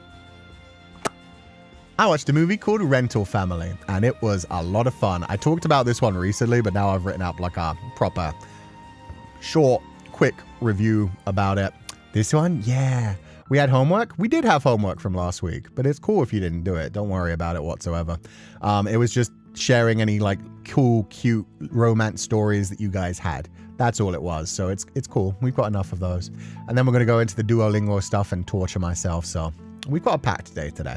We've got a lot to do. That's such a good movie. I agree. I really liked this one. It's Brendan Fraser. Okay. With that said, let's dive into this. Last week, we talked about Dust Bunny, a movie that was practically made for me. And this week is another one that I know not everyone is going to be a fan of, but it hit me in all the right ways and made me laugh, cry, and reflect on my own life. And that is Rental Family. The film stars Brendan Fraser as Philip, an American actor living in Japan whose biggest role so far is as a toothpaste brand's mascot superhero. He finds a way into a gig where people hire actors to pretend to be any number of roles in their life, from attendees at funerals, to fiancés, to partners, to stand-ins, and even affair partners. The practice has been a real thing since the 90s in Japan and has spread in many different forms all over the world with varying levels of acceptance. Rental Family looks at the practice in a very positive light, not completely hiding from some of the darker aspects, but it largely focuses on Brendan Fraser's character's experiences, which tend to help his clients in a massive way and begin to heal himself through the process. The main story is of course focused on the family aspect, where he's hired to stand in as the father of a little girl who has never met her real dad. The child is applying to a fancy school and they look down on single mothers, so her mother hires Philip to fill in for the role of a father who has never shown up for his daughter. Philip thinks he's got to be terrible for the role since his own father was never around for him, but he does it anyway, and in doing so he begins to heal a part of himself that clearly yearns for connection and wishes his own father would have cared more for him. Everything doesn't go perfectly in the movie, and there are some heartbreaking moments, but the film is very optimistic throughout its runtime. Overall, it seems to focus on the message that people just want to be seen and shown care. We're also busy with our own individual problems that we rarely have the time to help others or build connections for ourselves. But rather than linger on the sadness of the people relying on the service or the possible exploitive nature of the industry, it shows how such services can be beneficial for both parties despite the transactional nature. It's summed up in one quote from Aiko, played by Mari Yamamoto, who also works at the Rental Family but doesn't get such lucky roles as Philip. When describing why she works for the company, she says that these people look at you like they've been waiting for you their whole lives. Sometimes all we need is someone to look us in the eye and remind us that we exist. It's clear in this moment that she's speaking from experience. Not every role is ideal for Aiko as they are for Philip, but at times she feels seen in this job and is given a chance to feel that she's been of help to someone. To her, that connection is real. even if it's just a temporary one that would not come for free. There are plenty of conversations that can be had on some of the small points in the story that would make far more nuanced and complex looks into human nature, but that isn't what this movie focuses on. Instead, it focuses on the good that can come from simply listening to a person and reminding them that they deserve to exist and live their lives. So don't go into it expecting the deepest movie ever, but if one of those plot points connects with you, you might end up enjoying this one as much as I did. Personally, I cried the most at the side story of Kikuo, which I won't spoil here. But I will just say that that one had me bawling my eyes out and felt the most complete in its telling. Overall, solid 4.5 stars from me, but I know a lot of people are going to watch this and feel like it's just trying to make you cry or exploit your emotions, and they're going to come away feeling like the experience was hollow. Much like the service of renting companionship for money, actually. Huh. So yeah, that's my review for Rental Family. I really enjoyed it. I had a wonderful time with it. Made me cry, made me happy, made me think about my life. And like I said, it was very childish in its telling. It didn't like super linger on the dark parts, but there were hints of the dark parts being there. They get you with the idea that like, yeah, for Aiko, not everything is so nice. While Philip gets a lot of happy roles and is literally told like, oh, we hired you because you're a token white guy. They needed a token white guy in this company. It was like a unique selling point for him. So he gets to do a lot of like fun roles where he is just the big, goofy, white, happy guy. That is what he gets. Meanwhile, Aiko is constantly thrown into a lot of more dark roles by men who want to use her for various reasons. Some of the other characters are as well. It doesn't linger on those. It instead focuses on him and gives the general idea of, hey, just being nice to people, just making them feel seen. Sometimes that's all they need. I shall add it to the watch list. Good. I hope you enjoy it. I really liked it. I understand where a lot of people come from, where they're like, it's just there to make you cry, to make you feel good. It's there. Like that's one of the things the other week where I was talking about, people had said it was joy slop, where it was like, man, we're just throwing slop onto everything. Sometimes you just want to feel good. Sometimes you just want to turn your brain off a little bit and just enjoy the story that a story is telling without thinking about like some of the other bits that it's like, yeah, glossing over. What is this thumbnail? I hesitated to open this stream while at work, but then I remembered I've listened to Fadamoru here. It's a thumbnail. It's me and my other character, Féileacán, grabbing up on each other. This is just a talk show that we do every week. What's up, Kirimu Nua? I hope you're having a lovely day. This is what we do outside of that. A bunch of other silly stuff. We play video games, but we also do talk shows. And yeah, self-cessed story. If you ever want to find out more about that, click in the description of this video. Click on the link about my web novel, Metamorphosis Lost. It's a story about a teacher who's possessed by the spirit of a eons-old Reaper of Souls. So yeah, it's an interesting story in its own right, but it's only 3 chapters long and written very poorly, but we'll get there eventually. Welcome, new viewer. Not quite new viewer, but if you enjoyed Fata Morgana, yeah, I hope you'll enjoy that as well. I've rewritten chapter 1, so chapter 1 will be replaced by the time I do my next read-through. But yeah, I'm not going to rewrite chapter 2 or 3 for a while, but chapters 4 to 6 should be out in like another week or 2. Probably like, yeah, let's be honest, it'll be 2 to 4 weeks. I'm not going to lie. It'll be a while. I need to rewrite chapters 5 and 6 still. I rewrote chapter 4 so far, but I'm still going through the others. One more for the never-ending watch list. I do hope you enjoy it. It was a fun time for me. Thank you for the review, Sensei. It sounds like a lovely movie. It is. It is. Definitely not one you have to think about too much, but yeah. It's going to be available soon in Disney. I'll set a reminder. No problem. Let me know what you think about it when you get to watch it. I want to know if other people like actually enjoyed it, or if to you it just felt like, nah, it's just silly. Had lots of fun working on that thumbnail. Thank you so much, Drawn Legend. It's very cute. And yeah, I was originally going to use it for the Valentine's Day stream where we were reading Feileacan fanfics, but then Lemaire's one came in, so I was like, I'll save this for Oshiete or Cú-Sensei. It does feel like a movie that wants you to cry at times, but also very positively written. Yeah. And you could tell that the writers and director like clearly had an idea of like, oh, something like there's dark bits to this industry, and the industry can be incredibly exploitive. Like, I would love to see a movie that tells a story more about the host industry in Japan nowadays.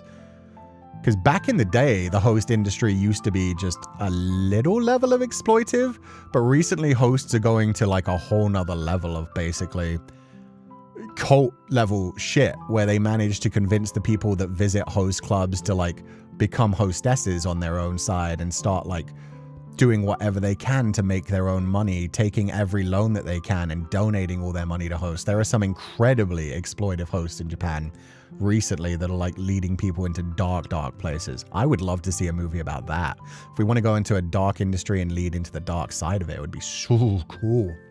What? Yeah, this is a thing that's apparently started spawning like over the last 5 years, where there's like a cult-like mentality where hosts will convince the people that come to their club to, one, like MLM style, start bringing more girls to the club, just get them to come through the doors essentially, and try to convince them like you don't even have to spend money, just come in and have a good time. Get them to like slowly get more comfortable coming in, start spending their money, start acting like they're basically dating them, but then also convince them to start like taking out loans or working side additional hustles, extra jobs. Like they'll connect them to people who work in the same industry kind of thing and just like get them to sign up. So it just, like, yeah, MLM kind of thing. They connect them to hostess clubs, cabaret clubs and stuff like that, and then even soap lands and stuff. There's been a couple of different like news stories that I've been reading about it. It's wild. There's a video about it in YouTube. Oh, I didn't even know there was a video about it yet. I've just read a couple of stories about it. A couple of different girls have talked about their experiences where they've basically like given up their whole lives for it, and then they're so deep in debt by the time that they realize how fucked the situation is that they can't get out of the hole that they're in and have to start doing it to other people to survive. It's a really good video I saw about this. I don't remember the channel, however. If you do remember it, please do let me know. That sounds, especially if it's like a proper video essay, I'd love to see that. But I could see like a really good movie going into the dark side of the host club industry in Japan nowadays. And it would be wild. Speaking as a humble host hyperfix haver, I believe it's more so that it's being talked about more often. Oh shit, so it's happened in the past as well? Thank you, Rampionpion. I thought it was something where it only become that dark recently. Because a lot of the times that you see people talking about it recently, it's also because of those videos of like Japanese girls in their early 20s, like passed out drunk on the side of the road. And how a lot of them tend to be either girls that have gone and spent all their money at host clubs or girls that work at like hostess clubs who have like been forced to drink tons and tons of alcohol just while serving customers and then can't even make it home. They're just like stumbling around and just incoherent kind of thing. Would a sequel from the female co-worker's perspective be interesting? I thought that would be really interesting. That's the thing. That's a completely different movie that would take a different direction. But I think if you did that, because I didn't want to spoil any things that Aiko goes through in the movie of Rental Family, but she gets forced into some really fucked up and dark situations. Like she has to play roles that are not fun. And yet she does it because it's a job. So yeah, I think a different movie from her perspective, or even just like a completely different Rental Family agency kind of thing, would be really fascinating to see, like one of the more dark sides for the Rental Family like system. Oof. Watched a short documentary about that on NHK. It's dark AF. Oof. Yeah. Real life ain't like Bunny Garden? No. Anything that like tries to convince you to spend money. Yeah, spend money for escapism purposes can be bad, especially if it's used as like, well, I can't be here unless you spend money, and tries to convince you that like, oh, but I am your partner. It's just you have to spend money. Like, I want to spend time with you. It's just I'm working all the time. So can you come in and just buy like a... Oh, that was the other story I heard. A girl who like got into a relationship with a host. But she thought she got into a relationship with a host, and the host was like, oh man, I have to work. Like, could you just come in and just buy one single bottle of like champagne? Like, I'll spot you the money later. Don't worry about it.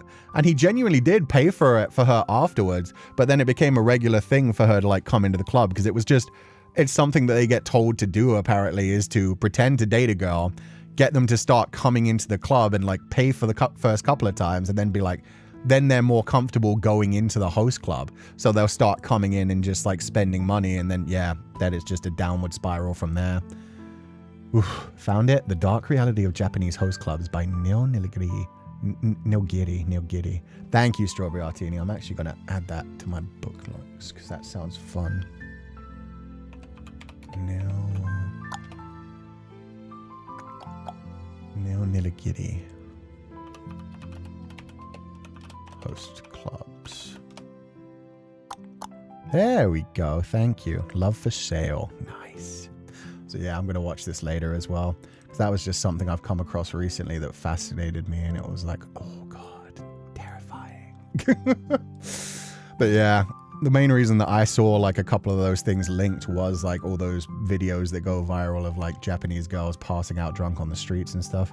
They give you search up host club, it'll give you the results. Yeah, God. Relationship in quotations.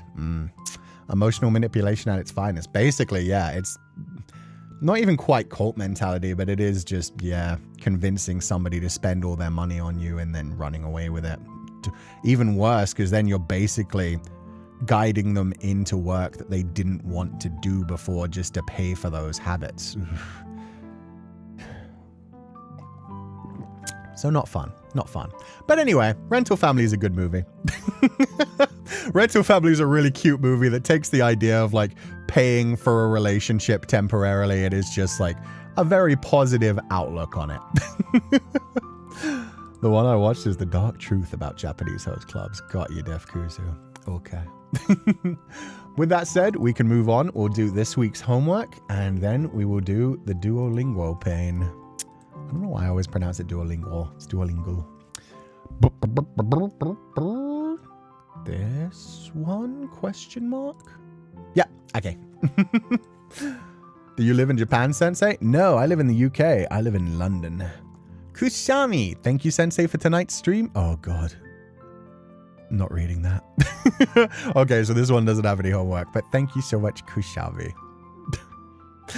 Thank you for a couple of those things as well. The fanfics, they were good. We had homework? Yeah, but don't worry about it. I'm so far behind. Don't worry. Okay, so Kirumi Noah, if this is your first time on a Monday stream, every Monday I do a show called Oshiete or Cú-Sensei. It's a talk show. So I'll have like a couple of things that happen like different every time. Like this week, I'm going to do a language test. This week is all about languages based on my schedule. So I'm going to do some Duolingo stuff. And I'm going to just talk about like how I've learned languages in the past. From the perspective of somebody who hasn't actually learned a language. I just mean like there are a couple of I've studied in school. With Japanese, I learned it mostly through anime and J-drama. With Chinese, I studied it for like a couple of weeks on and off. That's about it. So I just know some sentences. But yeah, we have like a thing. And then I also like leave an open discussion for people to have in the comment section of the video after. And then we come back to that next week. So the homework from last week, since it was Valentine's Day, was I asked people to share any cute, funny love stories that they have, whether they're adorable and very sweet, or they're just funny and silly. Like, yeah, so we'll see what people manage to do, because that's what we were talking about all last week. Usually Sensei writes homework in the comment section. Yeah, I forgot to pin it this week because we were also busy focusing on the Feileacan fanfiction. So there's been a lot going on recently. Things will slow down in about a month, but for a month up until White Day, there's a lot of things planned every week. Okay, so Cad's mushroom tea. Otsu Sensei. I wanted to share a story about the one time I had a huge crush on a boy from school. For anonymous's sake, I'm going to call him Mark. His name's really Mark. That's actually the best way to do it. If you say like, let's say Mark, let's call him Mark. All names are changed. It's like, his name was really Mark. Let's be honest here.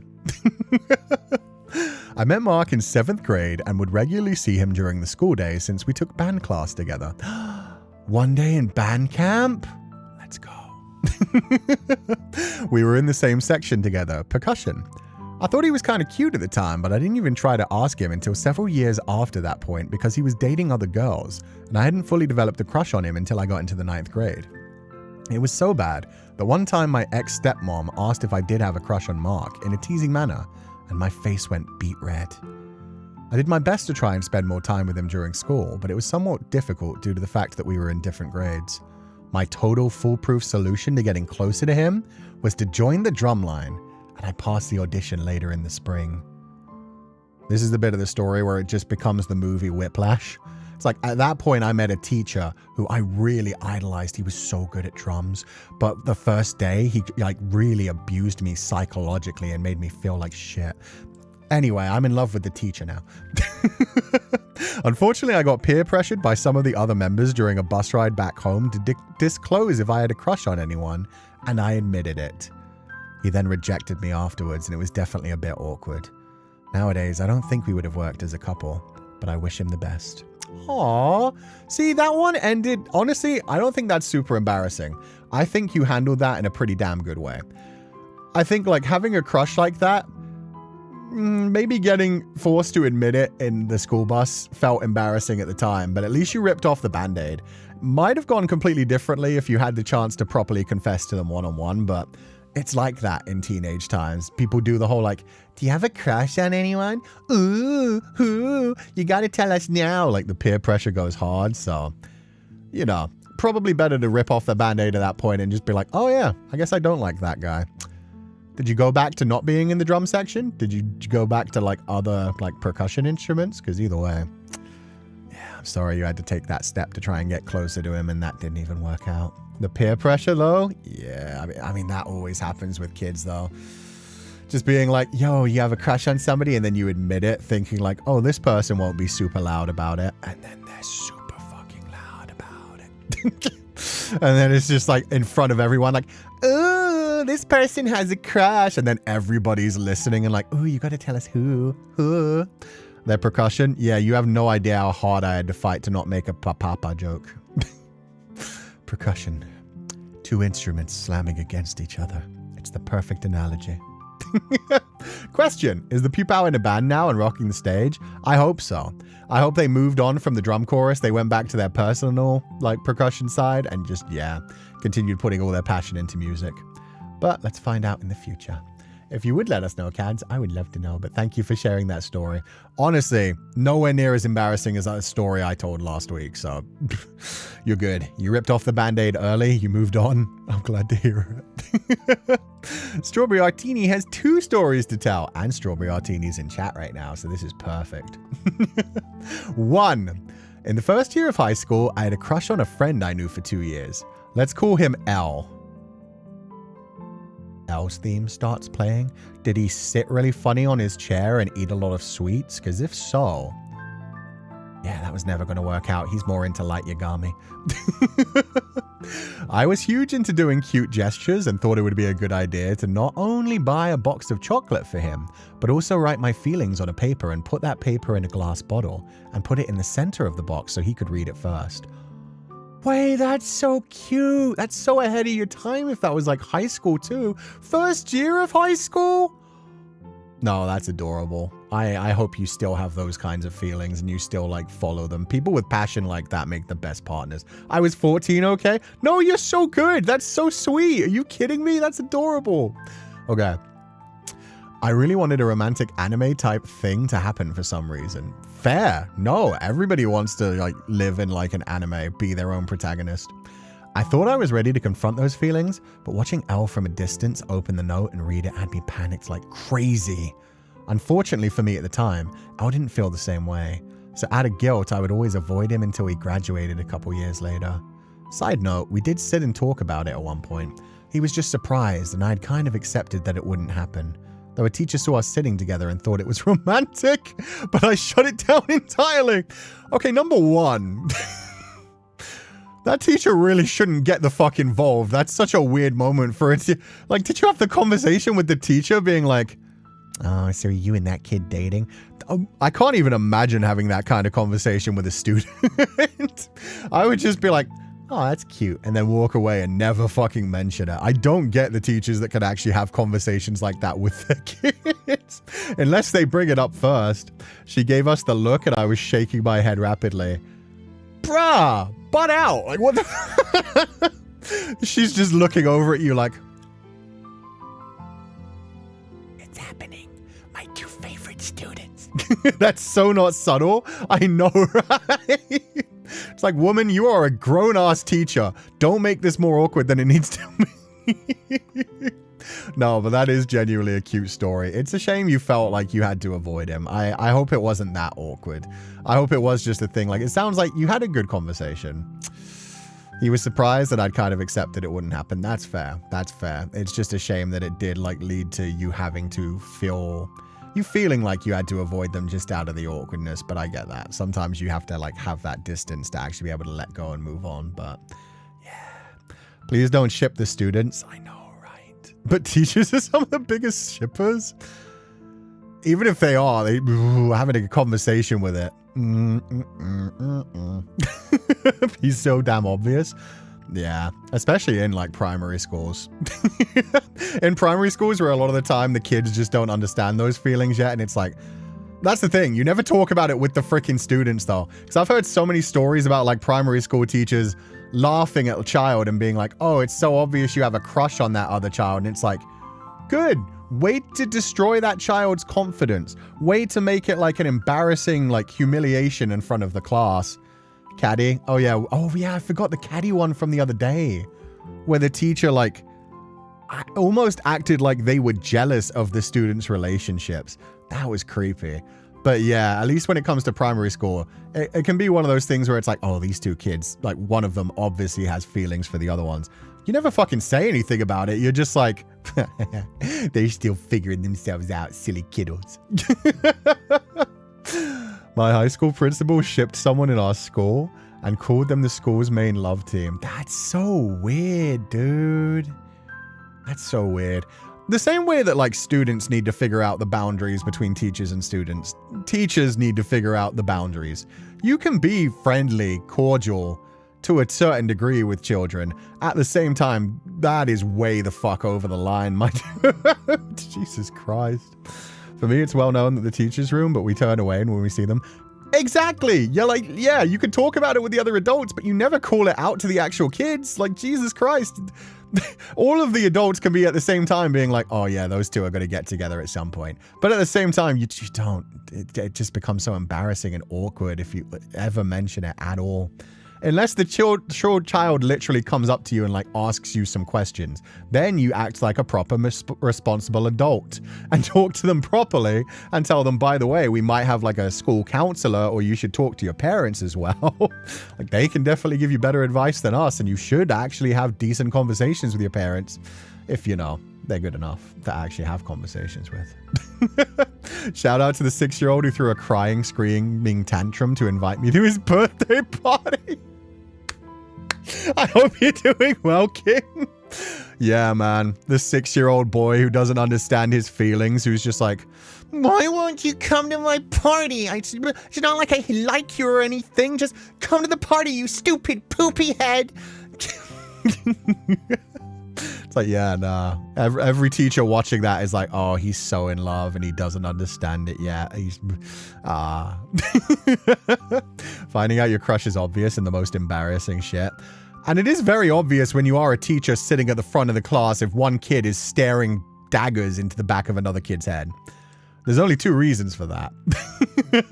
Either they hate them or it's like, oh, you're obsessed. That's cute. Listen, I can empathize right now while it's not right. Sometimes you got to make your own entertainment. Hey! No, not with the kids, man. It was in the Philippines. In the Philippines, Love Team are taking too seriously here. Oh, so Love Team is like a thing that's like well known in Philippines, where people will talk about like, oh, this is the secret couple of the grade kind of thing. I've never heard that before. That's adorable. It must also be so fucking embarrassing for the actual kids themselves.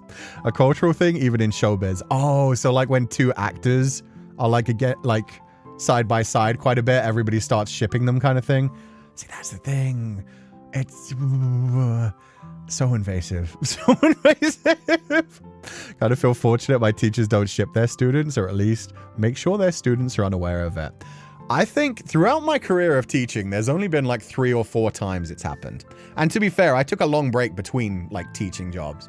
But yeah, throughout my career in teaching, there's been like 3 or 4 times. So probably like, there was 2 in 1 year, and then there were 2 separate occasions in different years where it's just like, yeah, there are like kids that are so obviously like, oh, they're basically a couple now, even though they're too young to like realize their feelings, and like other teachers will notice it and just see it and just like walk into the like teacher's room with a smile on their face, and people will be like, why are you so happy? Why are you giggling? And it's like, oh, I just saw like this boy like basically clinging to this other boy, and it's like, oh, he's so cute.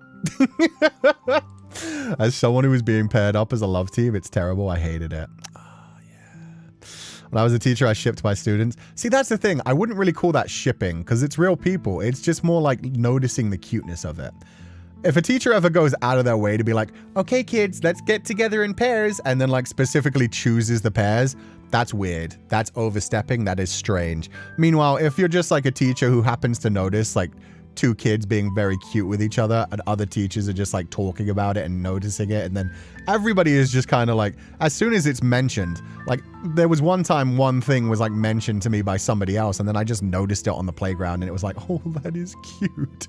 And so then you do start just like naturally bringing it up in the teacher's room, in this faculty room. It's just like, yeah, did you see the way like he kept going to check on her every time, like between football matches? Oh, he kept going back to the football matches, but man, he keep, oh, that kind of shit. That's cute. That's just naturally gonna happen.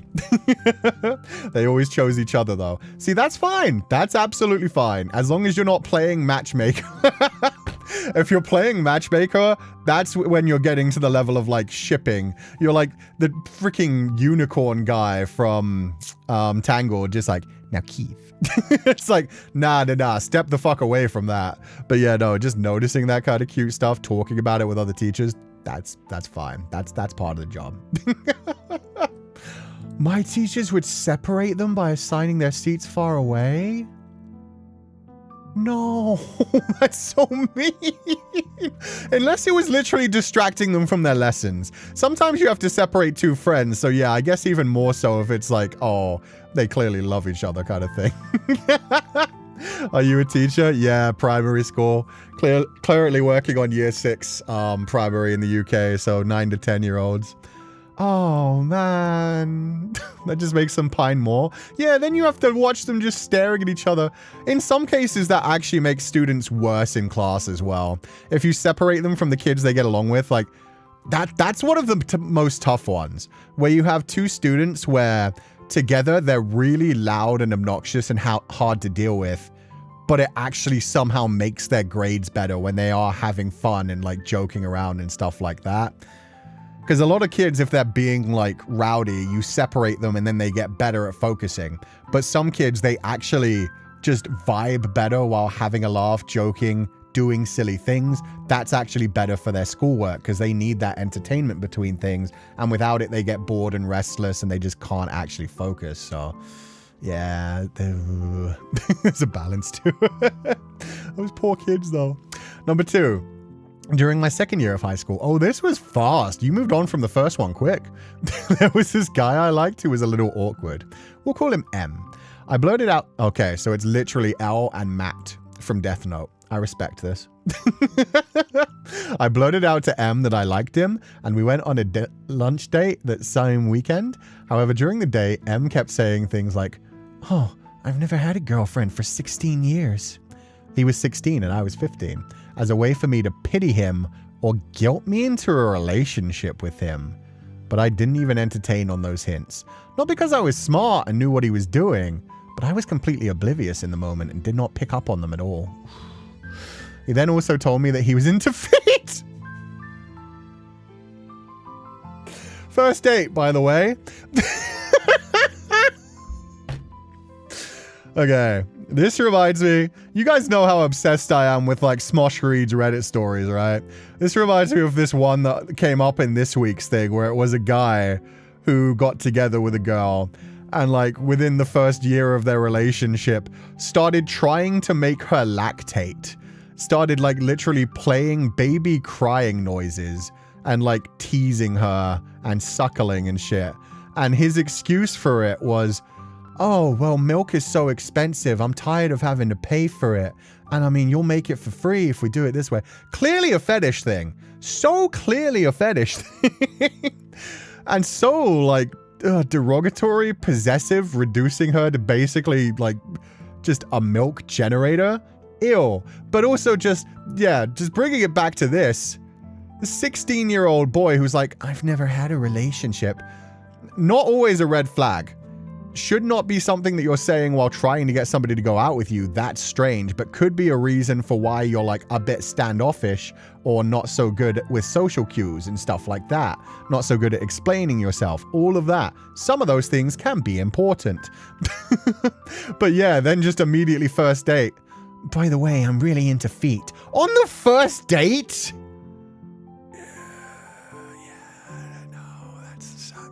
I'm glad you were never really particularly entertaining this in a proper way.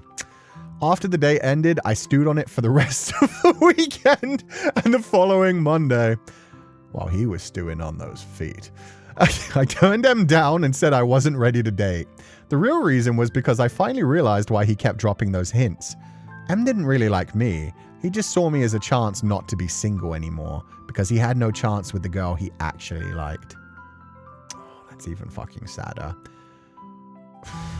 Number one, terrible fucking person, doesn't deserve to be dating anyone.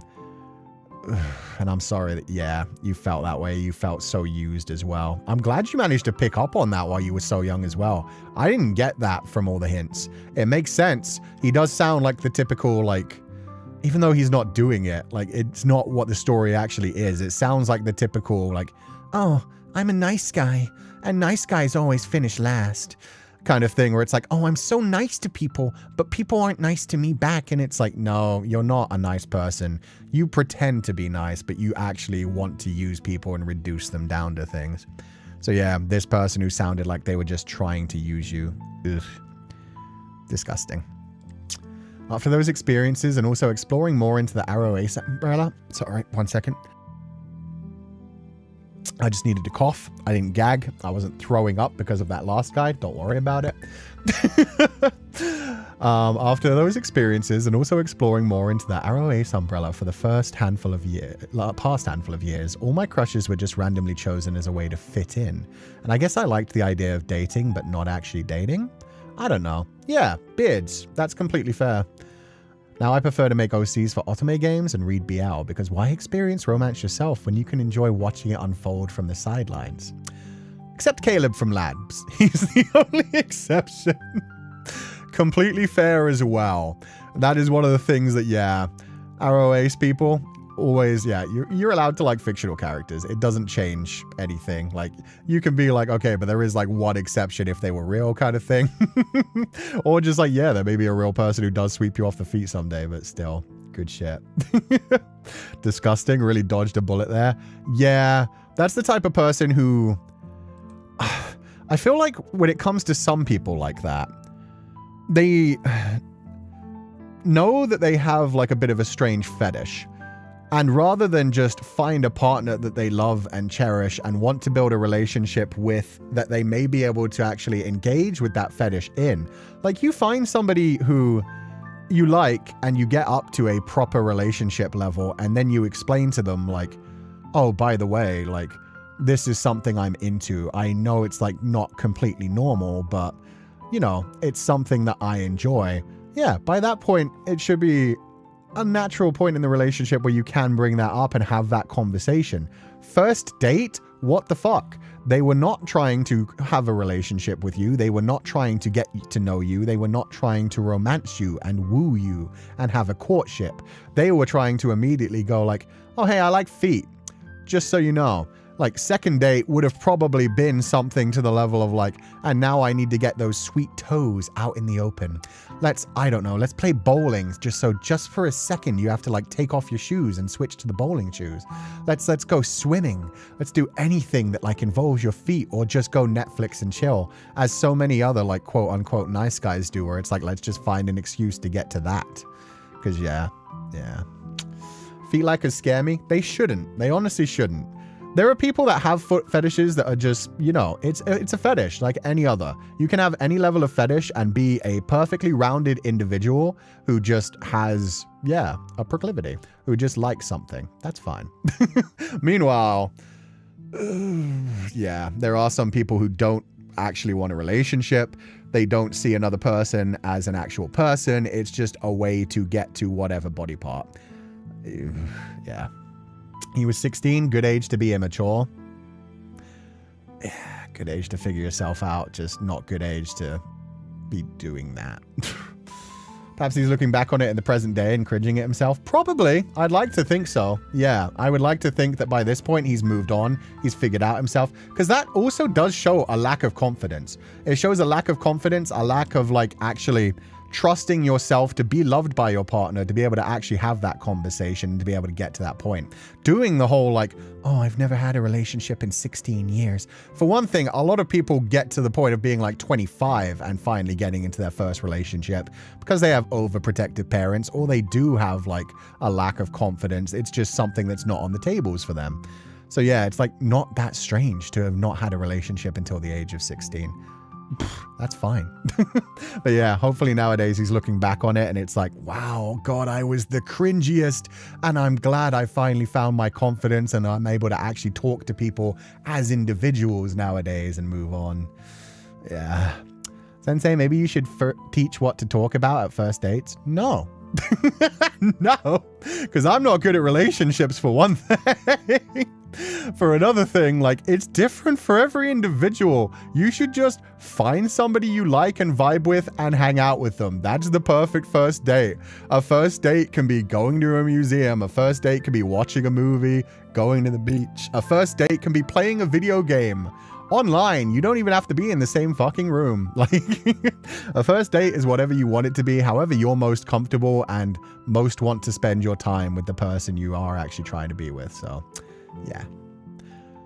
Apologies for repeating a message. When he told me he liked feet, he had the scientific explanation as to why foot fetishes exist. Ready to defend himself. During the date, we sat on a bench and he laid his head on my feet.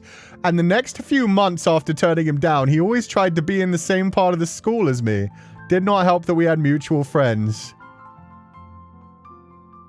No. He came prepared. Yeah, no, this is the worst thing. He's had this conversation with people before, or he's been online. He's been in some interesting groups online where it's like a bunch of people talking about like, oh no, it's completely fine. Actually, scientifically, here's the reason. Here's the reason you can be like, if you're at that level, you are... That's the problem. It speaks to a lack of confidence, and I genuinely feel bad for this person. Scary. Absolutely scary. Absolutely scary, because they need to like go out and have proper conversations with people and find their confidence. But that does speak to somebody being incredibly underconfident, thinking like he's sexually repressed. He's thinking like, oh, a foot fetish is super weird. Everybody treats it as a weird thing. Everybody's going to think I'm a freak if they find out about it. But look, here's the scientific explanation. He's been on the websites looking for this stuff and finding like excuses. My dude, like, it's fine. You can like whatever you like. There are people who like clavicles. There are people who like armpits. There are people who like feet, thighs, calves, stomachs, belly buttons, the crook of the back, the little dimple that you get just above the butt at the bottom of the back. There are people who like hyper-specific things. Feet is honestly not the weirdest one. It's just one that people talk about a lot because a lot of other people are uncomfortable about feet. But the fact that, yeah, you are like searching that stuff up and being so specific speaks to like sexual repression and like a lack of confidence, and it's not good. It's not good. It's somebody who like genuinely needs to find their confidence, find themselves, and yeah, have a better... They need to learn to love themselves before they can possibly go out into the world and actually connect with somebody else. My ex-BF had a foot fetish too. I was scared as hell to reveal my feet. See, you shouldn't be, because most people are turned on by the chest, or the butt, or the hips, or the face even. Like, people are turned on, like, you see so many of the things that you fetishize every fucking day. So many of the things that you're sexually attracted to. You shouldn't have to be, like, scared of revealing a body part, because, like, oh no, what if it turns them on? Like, if you have a partner, they're probably going to be turned on by most of you anyway. So yeah, if you're scared to reveal a body part because of a partner, that speaks to like, oh God, you don't trust that partner. They probably shouldn't be your partner.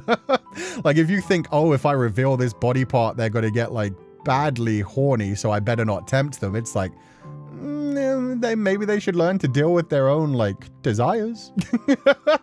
He's the step on me kind of dude. Hey, no, not everyone who wants to be stepped on and degraded likes feet. There are a lot of people who will be fine being stepped on and spat on and having their hair pulled and being pushed down that are not into feet at all. Anyway, I imagine that person would make a fine shoe salesman. A happy shoe salesman. No. No. No, no, no, no, no, no, no, no. Never mix business and pleasure. That leads to a very, very bad slippery slope. One final thing. When one of our mutual friends wore heels to school and she took them off during lunch, he offered to massage her feet at one point.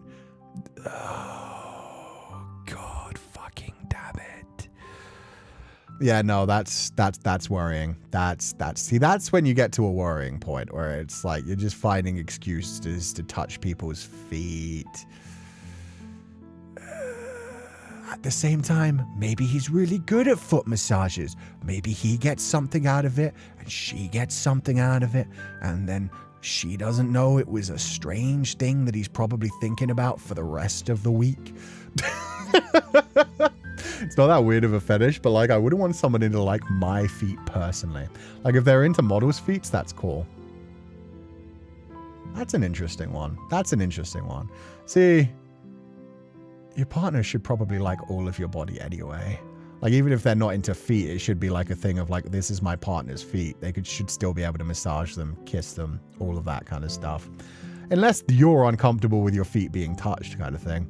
As a lifelong foot fetishist, I low-key despise how much of a meme, the internet has turned into. Almost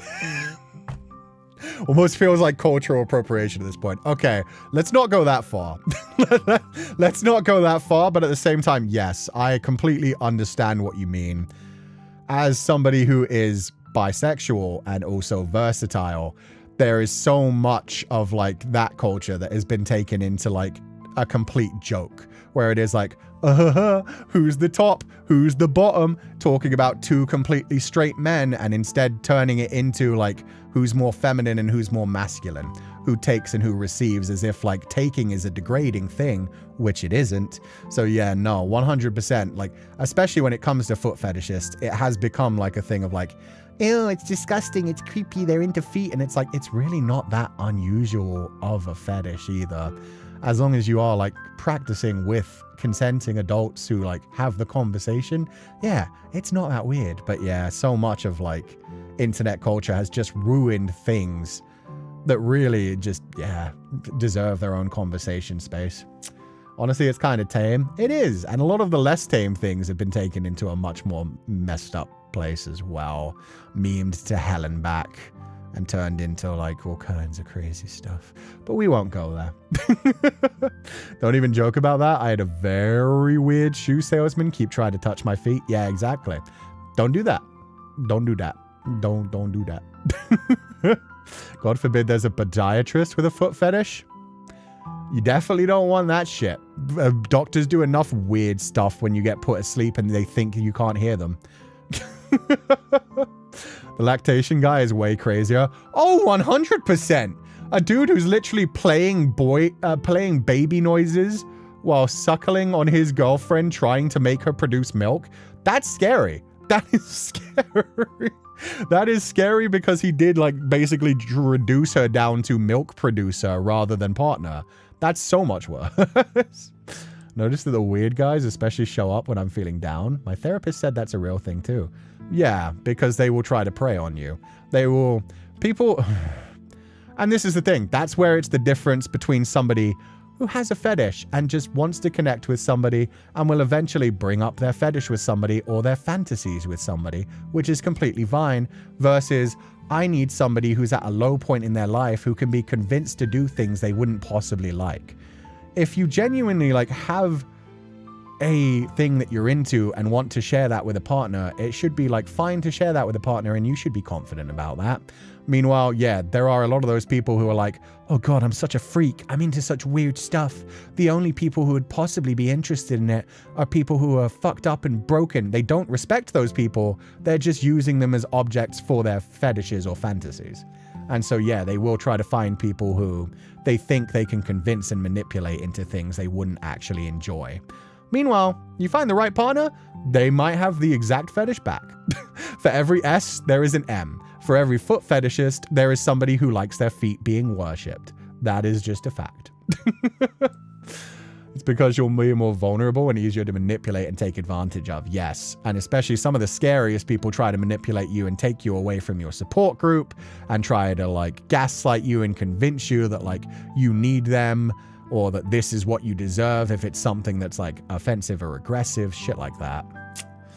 Love it when people think because I prefer to be sub, they always say I must be into tomboy girls. Joke's on them. I like Miss Perfect Queen with makeup who can put me in my place.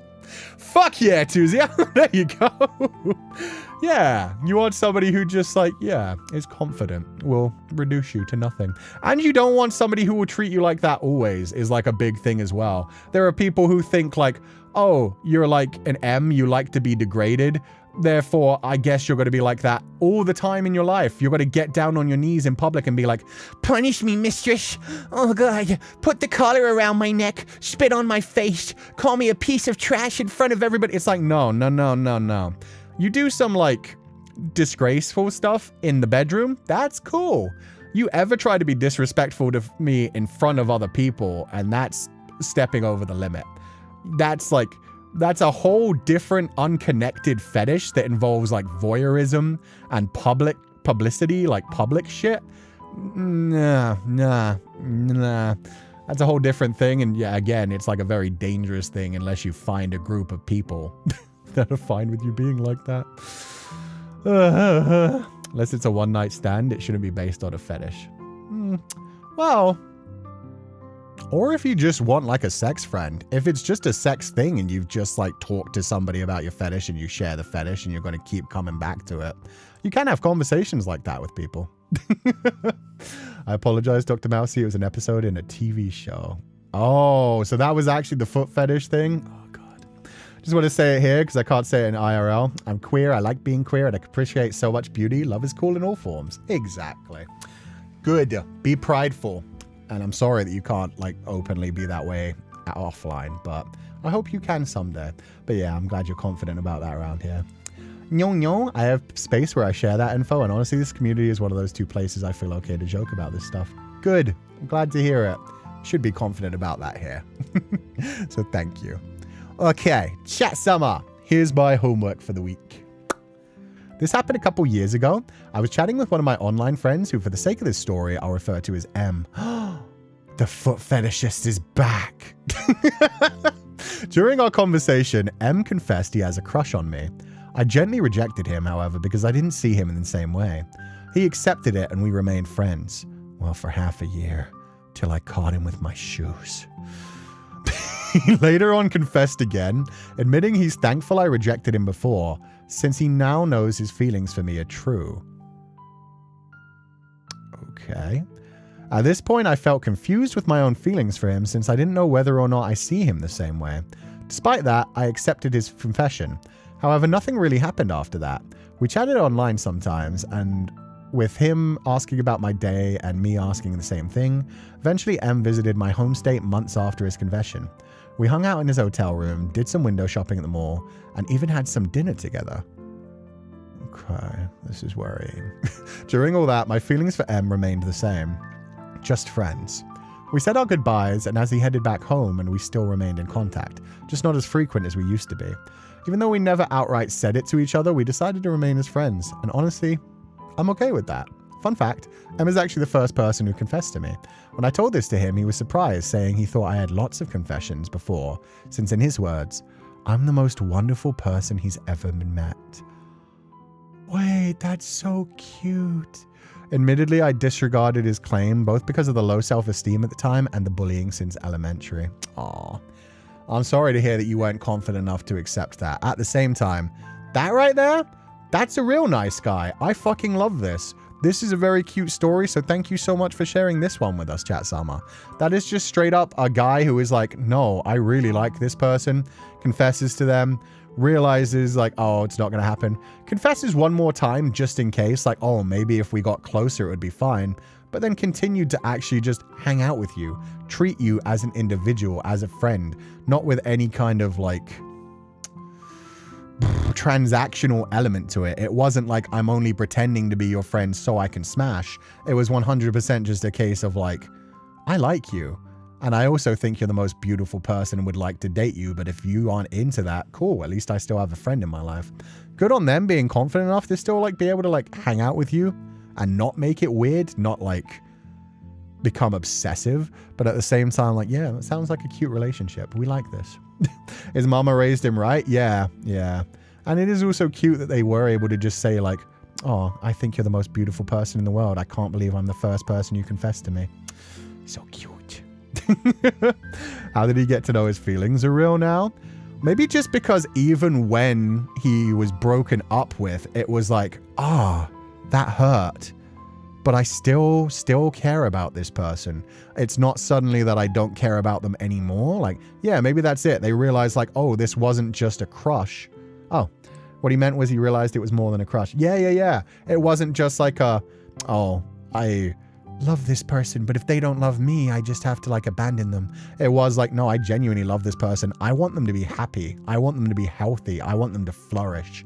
And so, yeah, being able to say like, oh yeah, no, you're the most beautiful person I've ever met. Just go on, find your happiness, be confident.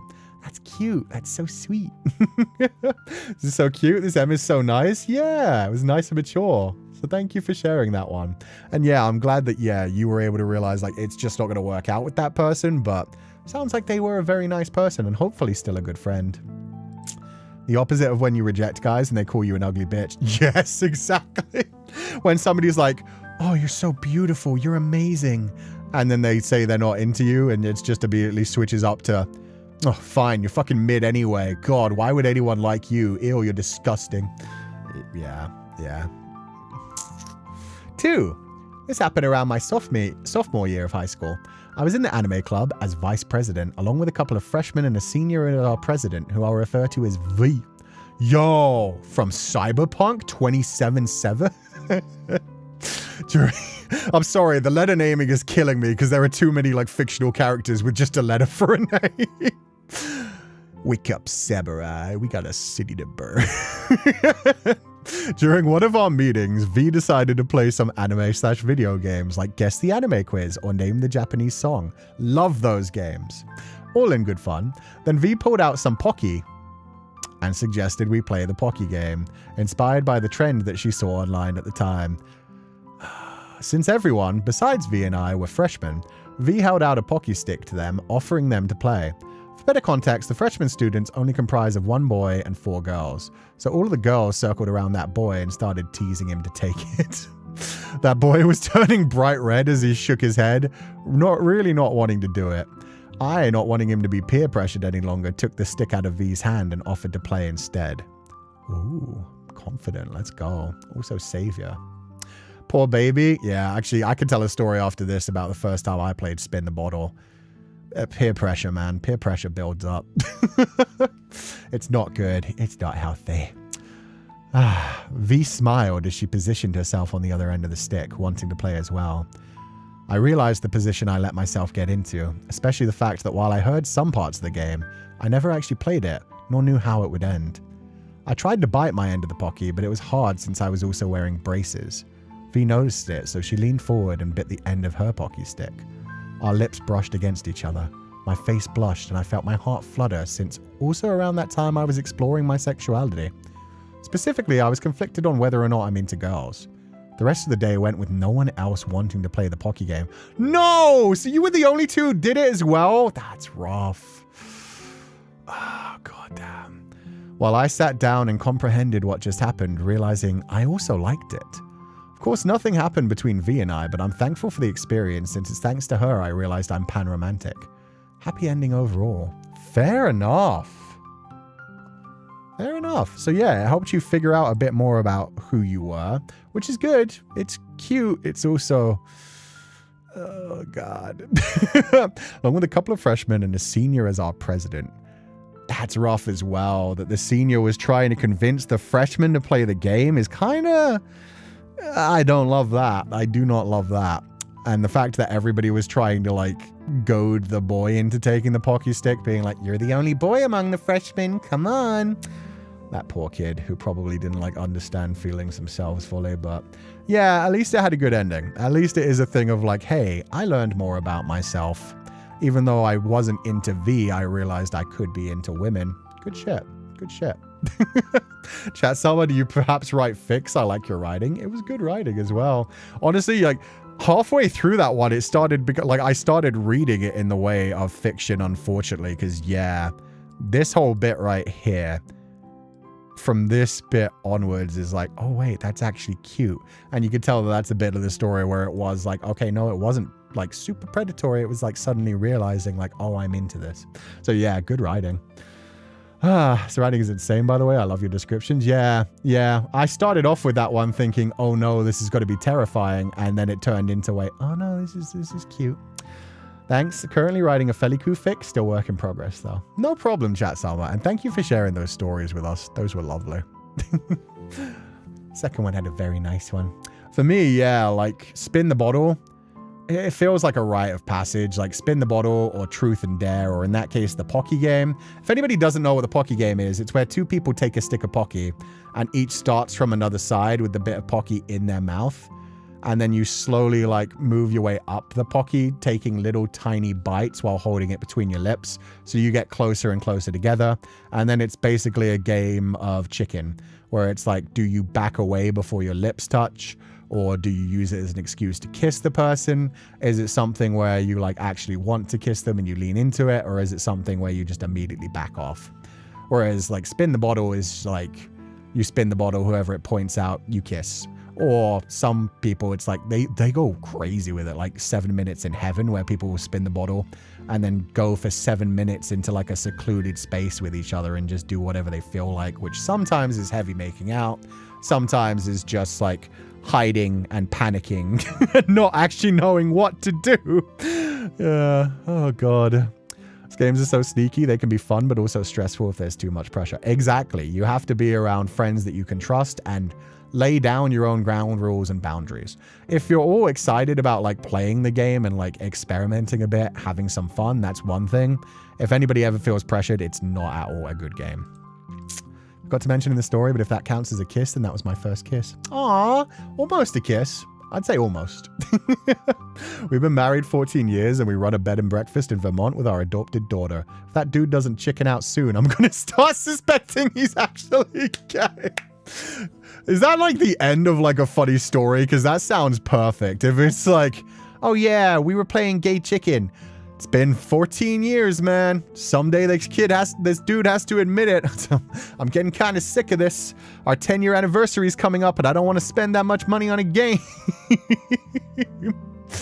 The best gay chicken story. I've not heard that one before. That's actually amazing. Oh, God. 7 Minutes in Heaven was popular in our school. Thankfully, that was not popular in my school. That one's intense. Maybe it was around different groups of friends, but the furthest we ever got, we definitely played Truth or Dare and Spin the Bottle, but never that one. Spin the Bottle is horrible if you have to kiss someone you don't like. That's part of the game, though, unfortunately. If you join a game of Spin the Bottle, it has to be like everybody is in agreement that like, yeah, it's just got to be something where feelings aren't heavily involved. Like, that would be the worst. If there's somebody who joins Spin the Bottle and the bottle lands on them and you hear people like audibly groan or like cringe at it, and it's just like, this is just humiliation at this point. This is just bullying one of these kids. Like, why invite them if you're not going to like actually let them play the game properly? That kind of shit. It's like, ugh. About to ask about 7 Minutes in Heaven. Yeah, you just go into like a closet or a secluded place for 7 minutes alone. Blech. No, it's an amazing and hilarious story. Yeah, that one sounds cute. The gay chicken that never ends. All my friends are couples, so I'd spend the games drinking instead.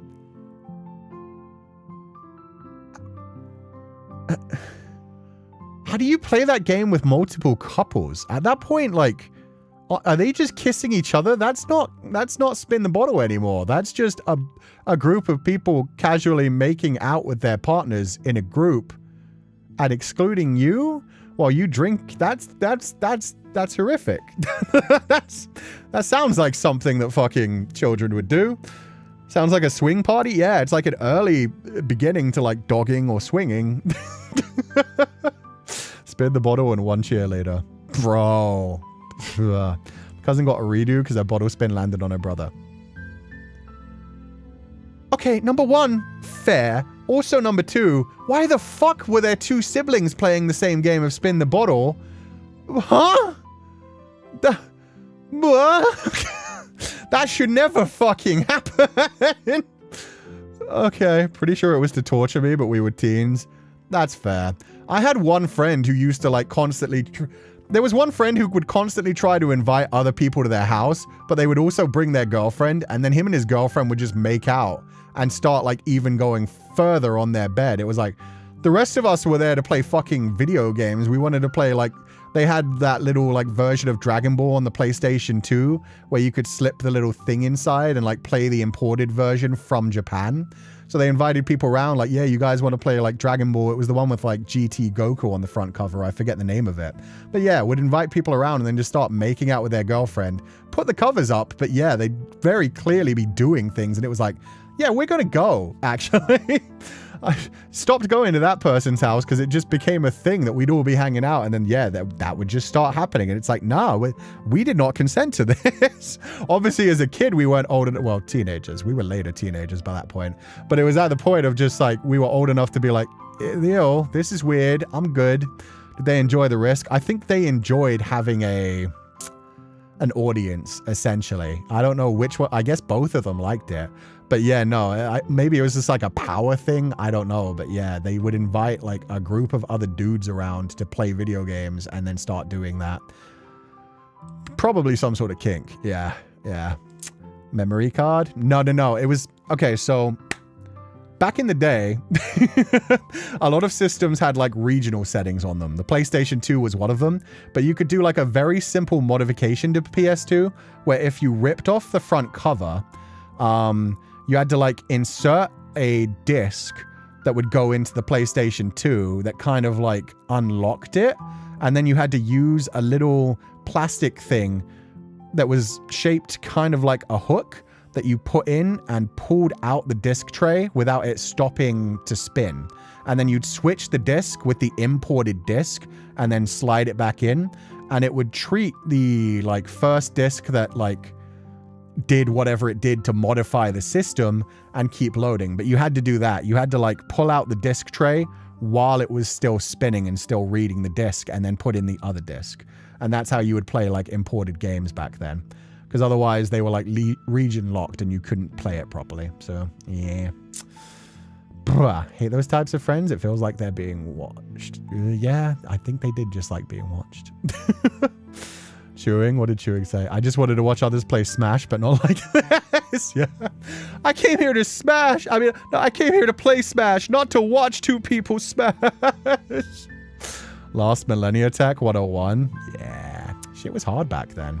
They didn't release so many of the good games that came out in Japan. They didn't think they'd sell well enough, so they weren't bothered to make a translation. There was a couple going at it on the gym stairs at school that had floor-to-ceiling windows and all the classrooms could see them, and they didn't stop at all when they noticed the audience. There are some people who are like that. That's a very common fetish, like being watched, voyeurism. A lot of people like get apartment buildings and then just never put up curtains and put on a show for people.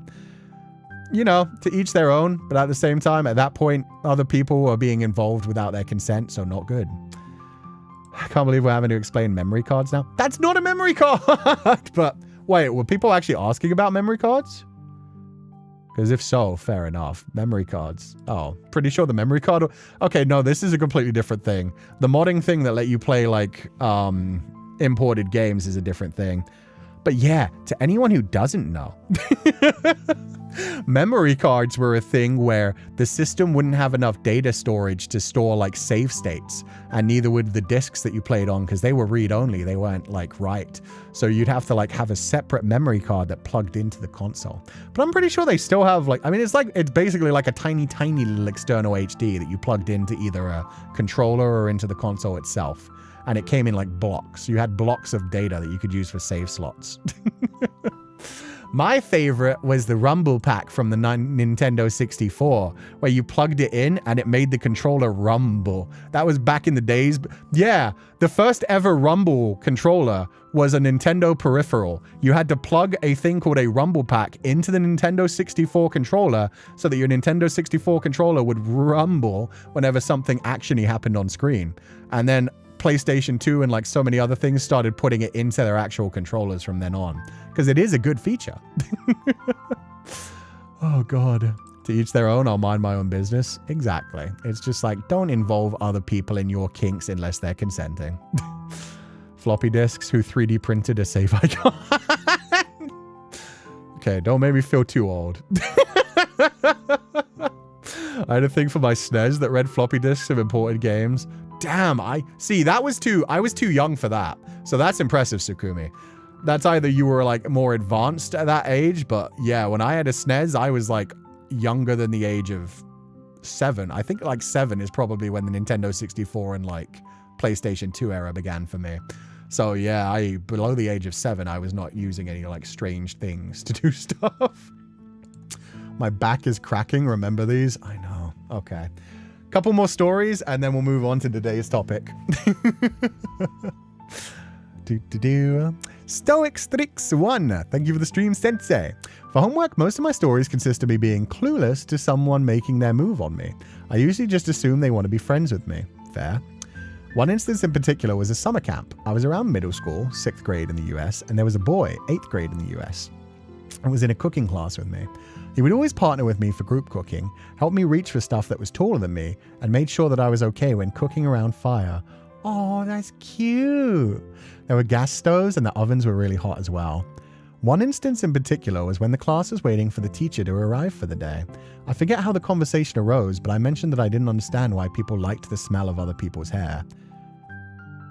Yeah, no, that's a dangerous thing to say in front of a boy that's yearning, pining. He suddenly decided to quickly lean in and sniff my hair, and I immediately froze in confusion for a few moments before concluding in my mind, that was weird. Anyways, anytime I tell that story, my friends tell me that he was flirting with me, to which I respond, I think he just wanted to be friends, and I wanted to be his friend too. Oh, honey.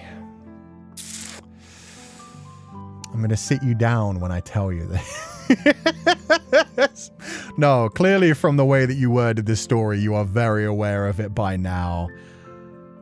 That boy was down bad. And he clearly thought he had like the best fucking move of all time there. Like, oh my God. Being able to just be like, you don't get why people like the smell of people's hair. Let me... No, I get it.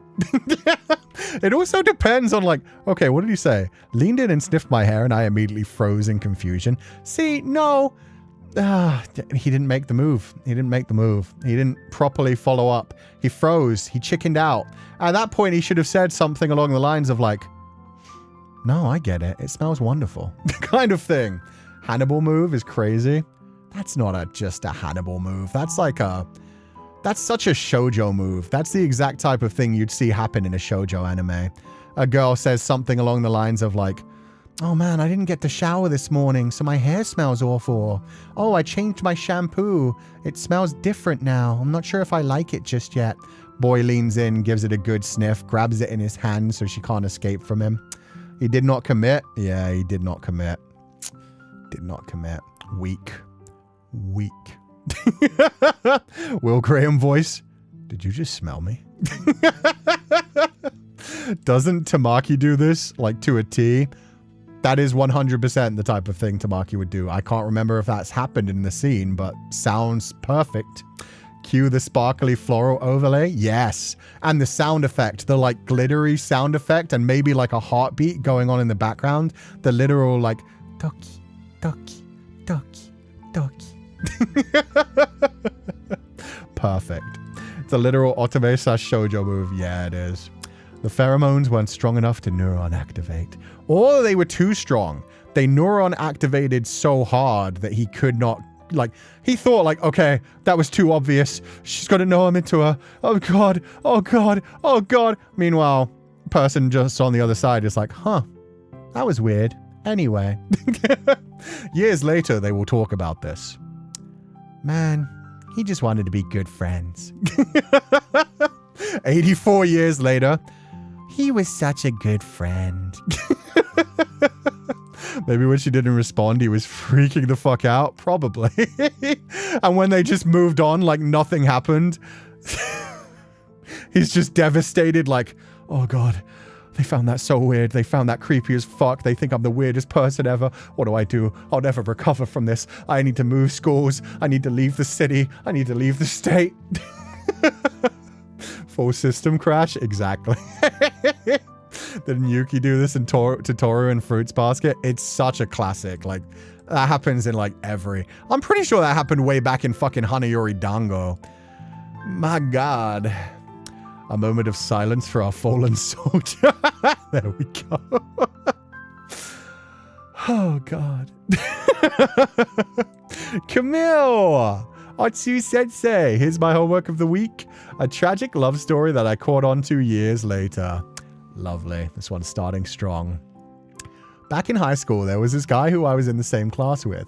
He's a very, very talented pianist, and I was just a newbie.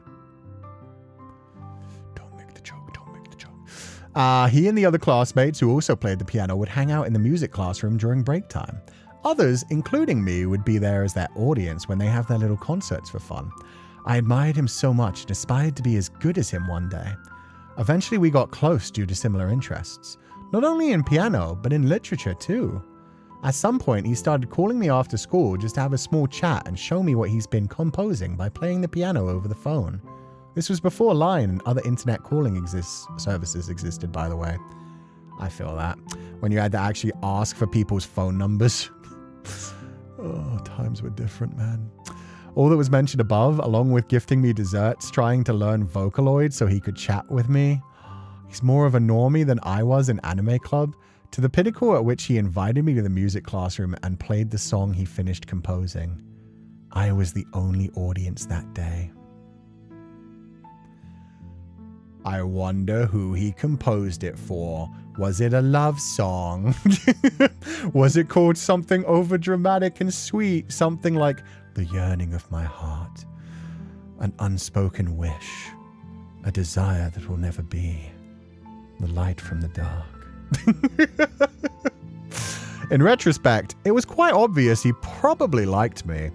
I later recalled he even asked me once if I would mind being with someone shorter than me, to which I said, height isn't the last thing of my concern. He was thrilled. No! Oh God, this poor child. But high school Camille was oblivious as fuck, even till this day, to be fair, and didn't believe anyone would like me this way. The entire time I thought of him as a really nice friend and a wonderful pianist. Oh, the short king! Okay, now genuinely pour one out for a fallen soldier. That's a guy who steeled his resolve and was like, could you like anyone shorter than you? Yeah, height isn't the least of my concern. Yeah, that's somebody like getting over one of their like deepest insecurities and being like, they're down even if I'm shorter? And then later on probably thinking, I wasn't tall enough. I'm never tall enough. Doesn't matter how good I am at the piano. Doesn't matter how much I try to figure out their interests. Ah! Honestly though, should have confessed. Should have confessed, should have made it more obvious, should have had a proper conversation, so... I'm mainly just twisting the knife, but genuinely, ouch, the yearning is so sweet. That's such cute puppy love. They just didn't have the confidence to properly say something. Flash forward, high school ended, nothing happened. We went to different universities, still in the same city though. He joined the school's orchestra as their head pianist. Every year he would invite me to their annual show.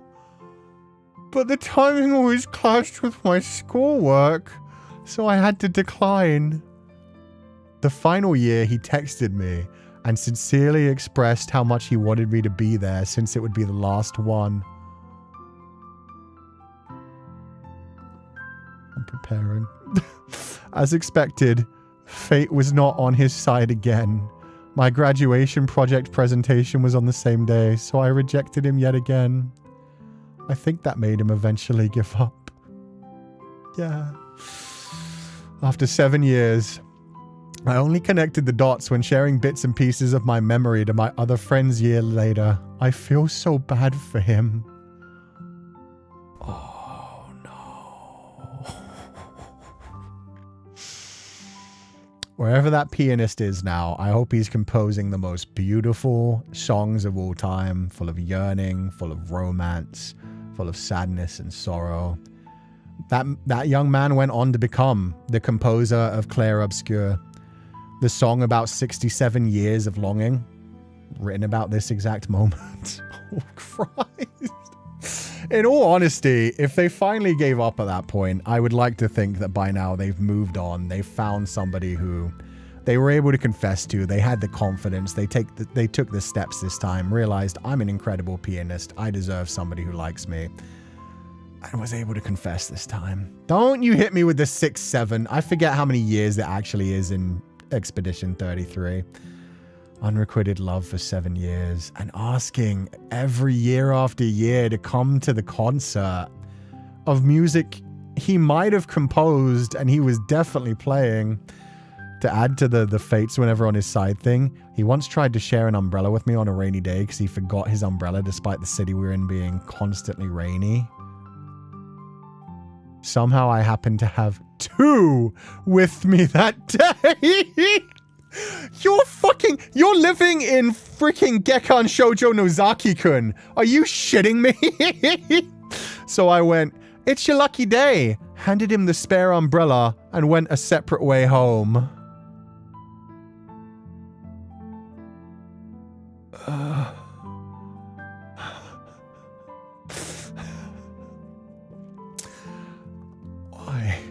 Why have you done this? Like, the human body can only take so much. There's only so much pain someone can suffer through. And he still yearned for 3 more years during university. Okay. That's fine. That's fine. Insert screen cracking effect over that poor guy's face. Yeah, the lightning bolt shoots through. It's like, you know what? I don't need the umbrella. I hope I get hit by lightning. Like, that would be my response at that point. It would be like, no, I don't need the umbrella. I think I need to feel the rain today. Maybe even a bolt of lightning. That might feel better after all. Walks off into the rain. But Camille was right too. He was really unlucky for all those things. Genuinely. And you don't have to apologize for anything, Camille. It's just, that shit is crazy. Your life was a comedy. His life was a tragedy. You did not realize it was a comedy until much later. Only later on would he realize how much of a tragedy it was. Oh dear God. Truly, it's a beautiful day for rain. Yeah. Oh, God. It's a beautiful day for rain, or however it went in Fullmetal Alchemist Brotherhood. Yeah. No, at that point, he's just like, no, it's already raining inside as well. Camille's like, what do you mean? It's not raining inside. Looks at the boy. There is just, like, water dripping down his chin from behind. Boy runs off into the rain. She just sees, like, the tears sparkling as he runs away. There we go. That's the ending. At least when I get hit by lightning, maybe she'll give me CPR. No. She'll probably have a defibrillator device on her. Sorry, Camille, not to twist the knife on you again. Just, like, so not Camille, but like a different, completely unrelated person comes running over. The guy's like, wait, does she actually care about me getting hit by lightning? My heart can't beat, but if it could, it would be racing at this moment. She leans down. Oh, wait. Actually, I was just taught the proper way for CPR isn't to do the mouth-to-mouth. You just do chest compressions.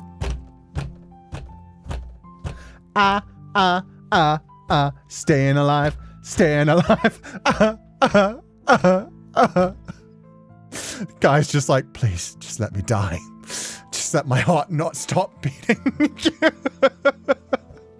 At this point, she disconnects the defibrillator to charge her phone. No, see, she's not on purpose mean. She's just accidentally the most devastating existence in this kid's life. This would go hard as the plot of comedic anime. It sounds like it's out of Gekkan Shoujo Nozaki-kun, man. Just someone trying to riz and the other cancelling out every attempt by sheer obliviousness.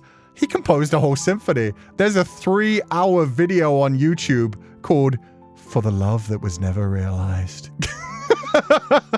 One of the tracks is literally called The Second Umbrella. Oh my god. Can't wait for the 13th episode anime to drop. Exactly. Jesus Christ. Amazing. Amazing. I really hope that guy... I'm glad you're living your best life, Camille. I really hope that guy is living his best life too. He was filled with so much yearning. So much yearning. Hopefully he found somebody to spend it on. I cast unrisible. No. Oh, God. Anyway, that's cute. Sensei, stop right now. I'm laughing so hard my stomach is gonna flare up again. And this is why I love these stories, man. Sensei, you said an anime name and I could... Oh, okay. If you haven't ever heard of it, it's also known in English as Monthly Nozaki-kun. Gekkan Shoujo Nozaki-kun. One of the funniest animes you'll ever watch. It's about a girl who is basically living a shoujo anime romance lifestyle. She's in love with this big buff man who's like big and quiet and stoic, looks really sexy, seems like he'd be a really cool guy. In school, he's always like quiet and like just by himself looking at things out the window. Seems like the perfect cool guy. And then it turns like she tries to confess to him. She does her best. She builds it up so much. And he completely misunderstands and thinks that she's found out that he is a manga artist that writes a bunch of romance anime. I forget how that happens. I think it's because she confesses in a similar way to the anime way.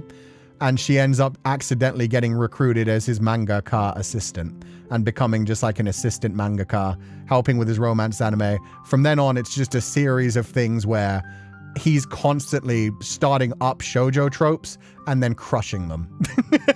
He's constantly starting up the cutest tropes and then he's like, oh, that is a good trope. I should use that in the next issue. I should use that in next month's issue. Thank you. Tell me more. Just like listening to her explain things. They do the single umbrella thing, but at one point, like, he's holding it the wrong way, holding it diagonally so that all the water is just dripping all over her shoulder. It's worse than just being covered in the rain because all of the water is condensing on the one side of her body. So many like great side characters. One of the best plot points, I won't spoil it, I would just say Tomo-kun. Tomo-kun, you're a real one. You're the best bro in every bro's life and you deserve everything that this world offers you.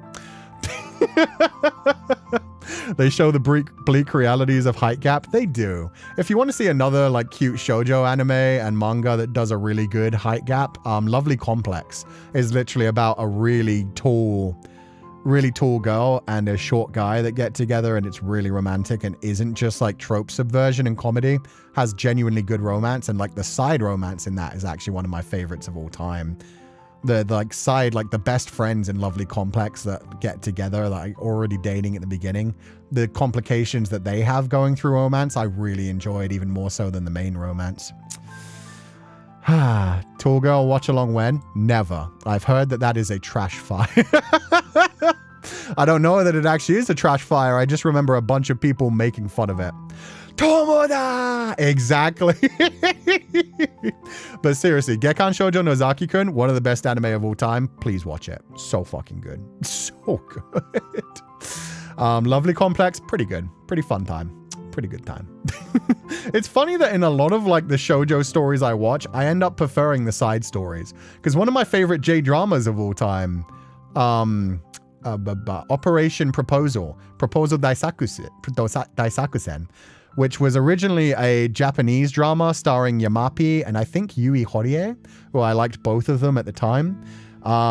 It's gotten like since remade into both a Chinese and a Korean drama because the storyline was so good and people liked it so much. But the storyline is basically a guy like shows up to a wedding one day and he's talking about like how much he's always loved this girl since their childhood. They were childhood friends. They were always together through high school. And now their relationship is going to change so much. And he gets up like ready, waiting for her at the altar. She comes walking through the room as the bride. And then somebody tells him to get out of the way for the actual groom. And it turns out that like, yeah, she's marrying somebody else. He's been pining for her for like 15 years, in love with her. A fairy shows up and gives him the opportunity to travel back in time into pictures from the wedding. And because the pictures from the wedding all have him in them because he's been her best friend for their entire life, he gets to keep like diving into these past memories and trying to change things so that he can make her fall in love with him instead. It's a really cute show. I really like it. Kind of silly and, you know, overdramatic. But in that one, I really like the side characters as well. The little like kind of cringy guy and the popular girl. They have a cute dynamic by the end of it. I love that drama so much. Me too. What's it called? It's called Proposal Daisakusen or Operation Love. I think those are its two names. I think the K-drama version is just called Operation Love or Operation Proposal, something like that. But yeah, I know they made a K-drama remake. I'm not sure if it was actually good, but the J-drama one was fun. Plus, you know how much I love Yamapi, and it had him doing like silly things.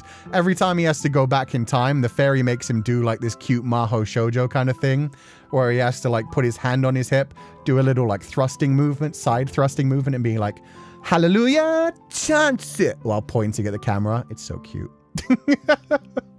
Nozaki's such a funny, sweet series. Meanwhile, the fics are tender and heart-wrenching and tearjerkers. Yeah.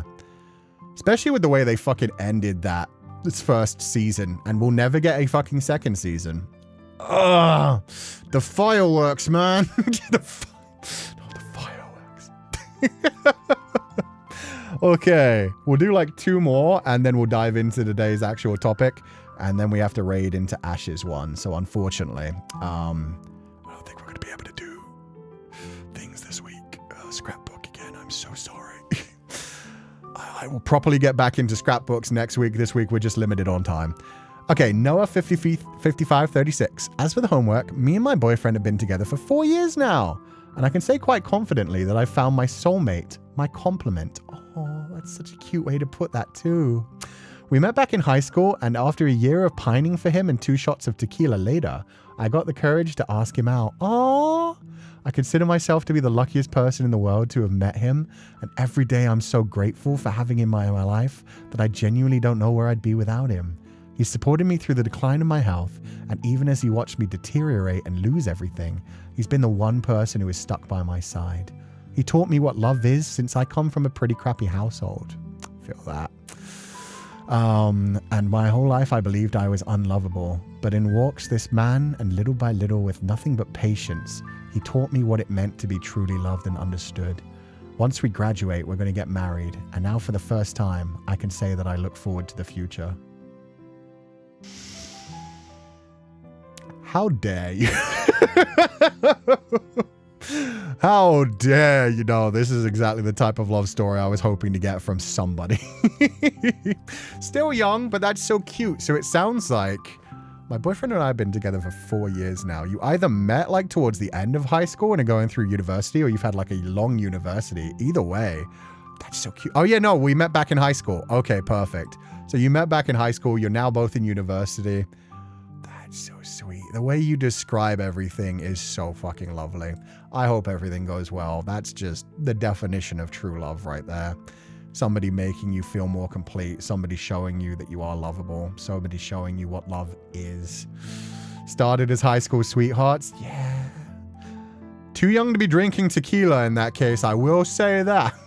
Like, hey, underage drinking, not on my channel. This is a nice, wholesome Christian channel. We never say anything that breaks the law. Soulmatism wants my dark heart. Yeah. at love. It's so beautiful. Yeah, that's so genuinely sweet. But I hope it continues to go well. That's adorable. And yeah, I hope everything continues to flourish. All the rest of these are like oblivious comedy played off for laughs. So that one's just like, nah, I found my soulmate. I'm happy. Look at my extreme like expression of my love. No way. Sure, Sensei, I'd believe that. I'm sure you would. Okay, so we only missed... Okay, we missed a bunch, actually. I was going to say we got through a lot of them. There were a bunch we didn't get through. I'm sorry. But that's it for the homework for the week. We're going to move on to the topics for this week, which means it's time for me to fail at Duolingo. This is going to be fun. That's not right. 1 second. It's like, wait a damn minute. Sensei, I'm sorry, but that's the worst lie you could have ever told. What are you talking about? Look, I have a cross right here in my hand. Shit, you can't even see the cross. The cross is on the other side. But you get the general idea. There's a cross. There's a cross in my hand. J-Dog, where you at? Hey, J-Dog's got my back. J-Dog knows. J-Dog knows is a nice, wholesome, family-friendly Christian channel. Jesus Christ, left this place a long time ago. We'll see. We'll see. J-Dog may still be... J-Dog is in all of us at all times. Thank you very much. It's kind of fucked up if you didn't consent to it, but, you know, it's just... apparently that's how J-Dog works. That's how love works. But to be fair, we spend a lot of time yapping between stories. Yeah. At some point, like... I'm going to do it eventually. Eventually, we're going to do like an Am I the Arsehole kind of thing, or... confessions. We're doing confessions in another week or two for Oshiete or Cú-Sensei. I think I'm also going to make sure that like we have a full stream of the confessions. So we'll go through some for like, I'll do my own confessions, and then the next week we'll go through the homework, and then at the end of that week we'll do like a full confession stream. I'll be like all priestly, going through the confessions and reading messed up stuff. We'll probably do things like that in the future as well, with like basic stories like, am I the asshole? Am I overreacting? Just like drama kind of stuff. I'm basically just slowly directing myself into becoming like a Reddit story reader. Can he be out of us like right now? No. No. And when there's only one set of footprints in the sand, that's him carrying you. In my case, it's Féileacán taking over my body. So when you think about it, Féileacán kind of is Jesus Christ. Not really. And on that note, VLC, hit that comedy song. I don't know if I can handle if I submit am I the asshole story and everybody says you're the asshole. I think it'll be more of a thing of like, don't submit one to actually ask am I the asshole. If anything, it would be more like times we were accidentally assholes. Honestly, if Camille submitted that story to like, am I the villain? Yeah, perfect. Perfect. It's like, you are the villain in that child's life. At the same time, you're not an asshole. It's just, it happened. Hearing someone is inside you as a woman. Hey, nothing wrong with people being inside you as a man either. How far can we go with the confession, Sensei? I'll lay down the rules, but the rules are always going to be pretty much the same, as long as it isn't something that will get me banned on YouTube. So no full-on sex. No full-on sex, no depictions of drug use. Pretty much that's it. Pretty much that's it. You can talk about, like, the deed. You can talk... Wait, this is confessions. This isn't stories. So, yeah, you can talk about your fantasies. You can confess things that go up to that point. Just no drugs, no sex. That's it. That's pretty much it. Preferably no murder. If you confess to actually having murdered someone, I think legally, I have to report that to the police. So be careful with that, you know? Just don't put yourself in jail. They will track your IP address. And no matter how many, like, VPNs you use, they'll get through them. So yeah, no confessing to murder. You can confess to wanting to murder somebody. That's pretty normal. Wait, that's illegal? I mean, most confessions tend to be vaguely illegal. We'll post a story. I'll be doing something extremely petty, but I have no regrets and I'm not sorry. Yeah, no, exactly. That kind of shit. It won't be something like, we won't ask for like, am I the arsehole, where it's straight up like, I want to get like conviction that I'm not the arsehole. It'll just be like silly stories kind of thing. They don't even have to be true at that point, honestly. At that point, honestly, at some point, I am probably just going to let you guys submit things from elsewhere as well. Green text stories, Reddit stories, just as long as you link back to the original source, Twitter threads, stuff like that, just so we can all laugh at them together. It's a way that we can react to things, but they're just up on the internet in a safe way that isn't, like, bad. Why are you all making confessions of illegal stuff? For fun. Okay, now, as we were talking about, today I'm going to be doing the Duolingo tests for languages which I have learned at some point to some degree or another. In my life, I have studied Spanish between the ages of 13 and 15. So I only got 2 years of Spanish lessons. And I think the most I ever got to was like being able to introduce myself, saying how old I was, saying where I lived, who my family members were.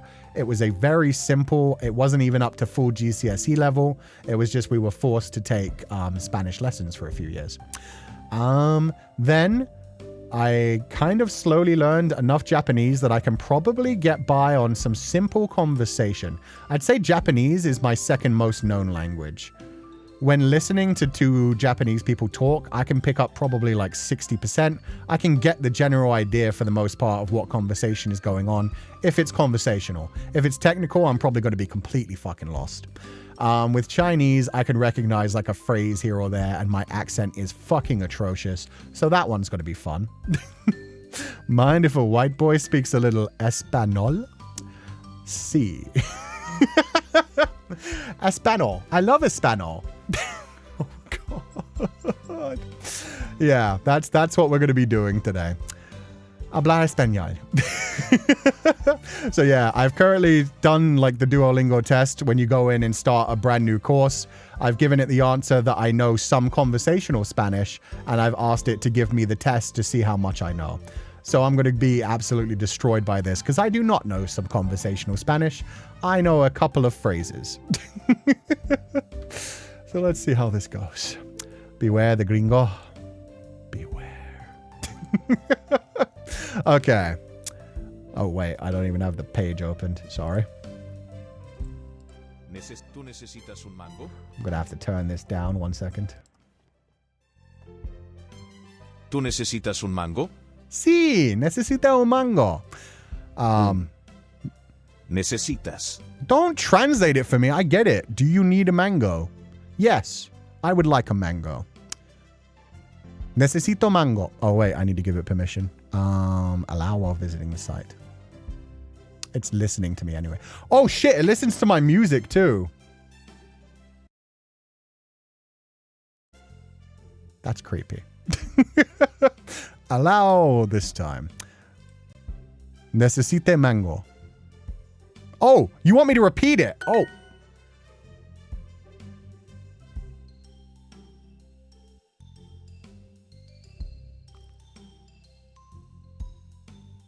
Yay! I got it! Yay!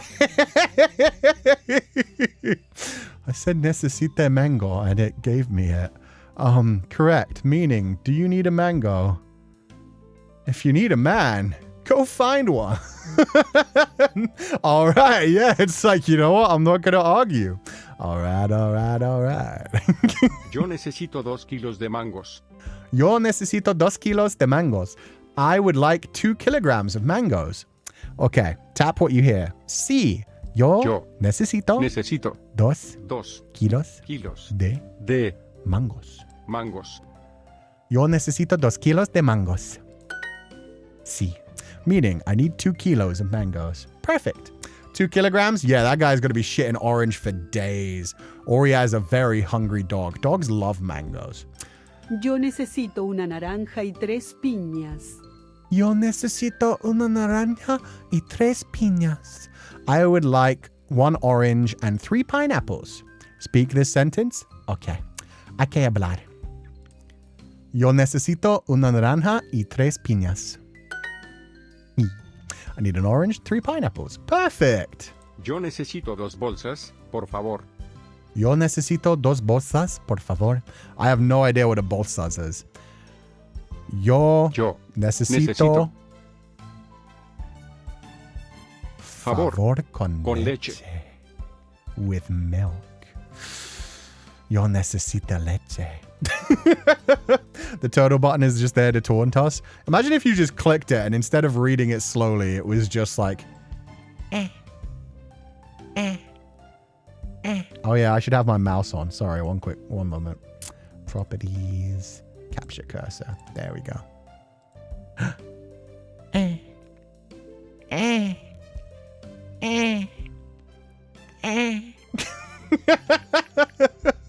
Yo necesito 2 bolsas, por favor. 2 bolsas. Yo necesito Necesito 2 2 bolsas. bolsas, Por por leche. Por favor. favor.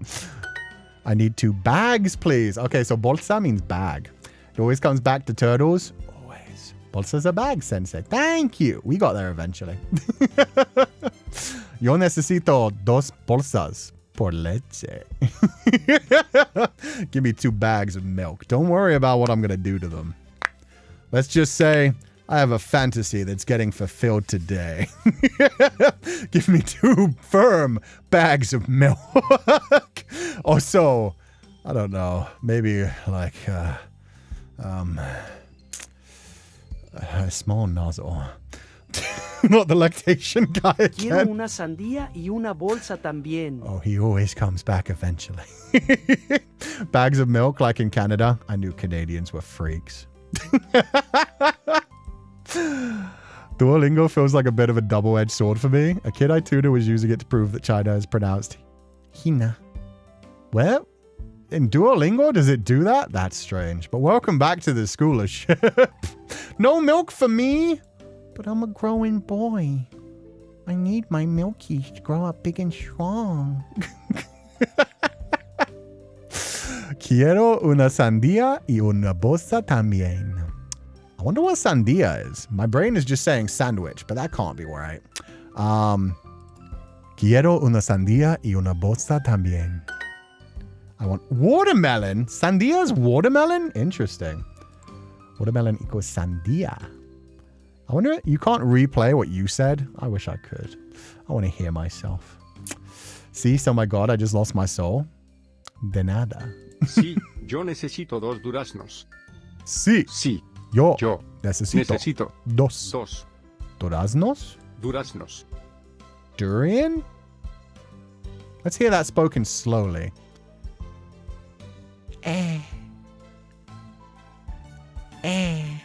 Anyway. I need 2 peaches. Oh, duraznos. Duraznos. Sí. Necesita una durazno. Porque mi pancake is muy flat. Anyway. Select the matching pairs. Okay, naranjas is orange. Naranjas. Ahora. Isn't that like... I'll come back to that. Tres is 3. 3. Escuela feels like school. Escuela. Maybe that's summer. Verano. Verano. Verano? Oh, ahora is now. Ahora. Ahora. So summer and school, I do not know. Uh-oh. Verano. Escuela. Escuela sounds like school to me, so I'm just going to say that's school. Escuela. Sick. Verano. Verano. Escuela. No, yo necesito 2 sandías. No. Yo necesito 2 sandías. 2 watermelons? What are you going to do with those melons, bro? Vas bien, Sensei? Muchas gracias. Not gonna lie, Sensei, I'm amazed you can roll your R's. I can't roll my R. Wait, I can't roll my R. So greedy. I know, that's the greed they speak about in damn the Bible. Low-key remembering escuela means school from the owl house. If it works, it works. Can you say perro? No, I can't roll my R. That's why I'm surprised somebody said I'm surprised you can roll your R's. Perro. Like, I can't do it. Perro. No, You just randomly said no to me? Okay, cool. That's nice. No. Yo necesito 2 sandías. No, I need 2 watermelons.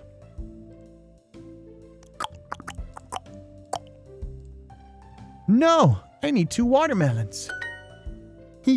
Clap for me. Select the matching pairs. Naranjas is still oranges. Casa is house. Casa. Ahora is now. Ahora. Art is. Pupals. ¿Dónde está art? ¿Es art arte? Or is art mercados? Which one?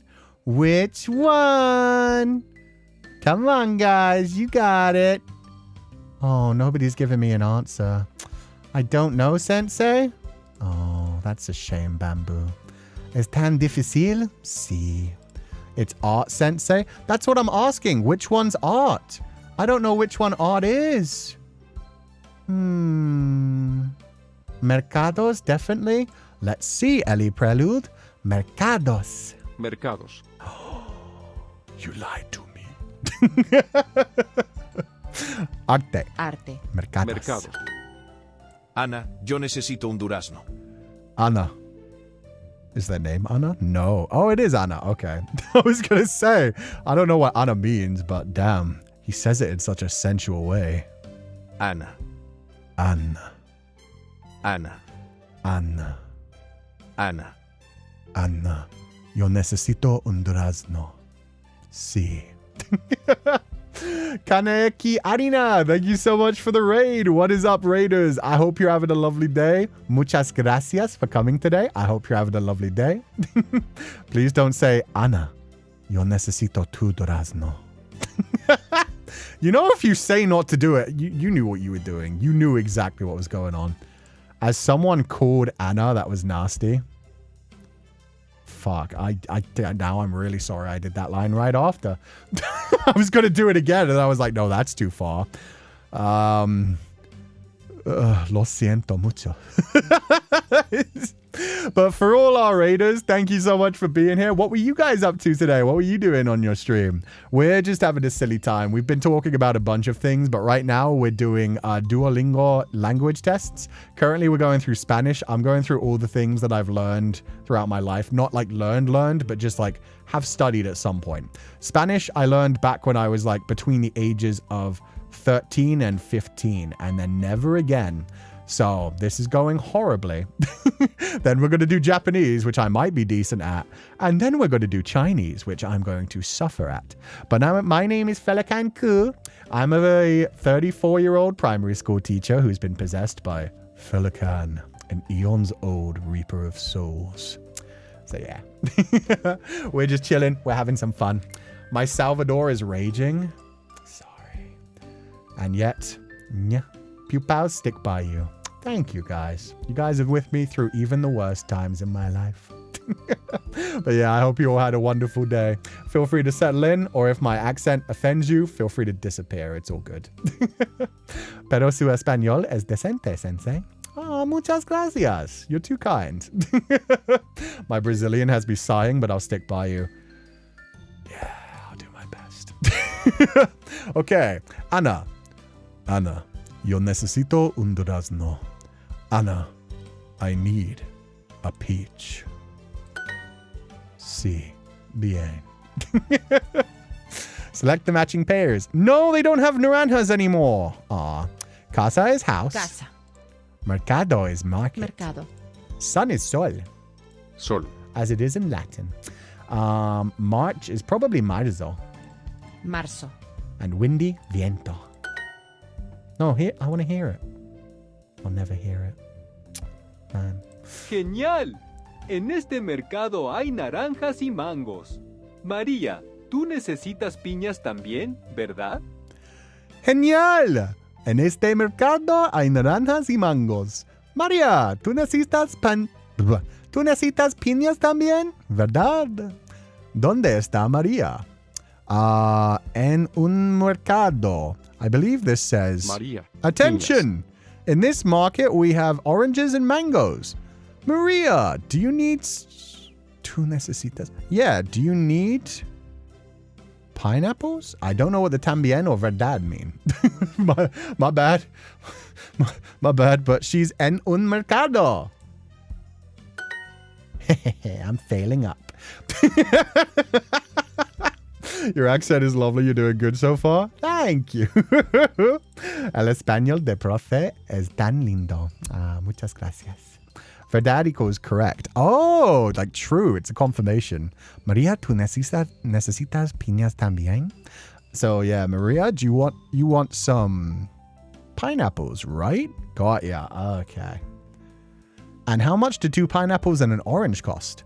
¿Y cuánto cuesta? I don't know that word. Oh, it won't pronounce it for me. That's not nice.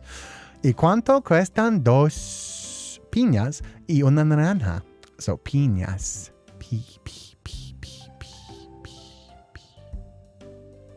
Oh, those are the special characters. I was like, there's no P. How do I pee? Please let me pee. I'm desperate. Piñas y una naranja. I really gotta go. Okay, we got through. We found our P. Yes, there are oranges too. C. I. Soy? Naran? Oh no, I don't know this. Is it I naranjas? Soy would be I am, so I think it's I. Si hay naranjas? También? Oh, so también can mean 2 as well. Okay. Wait, I'm about to get a perfect score on this quiz. They're going to put me on like level 3 and I'm not going to know anything in the actual like fucking questions.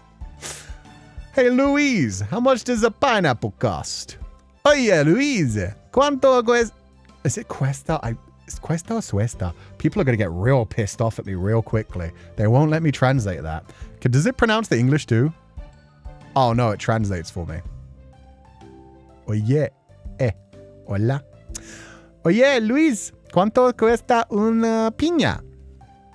If you like piña coladas and getting caught in the rain. Cuesta. Okay, cuesta. Thank you.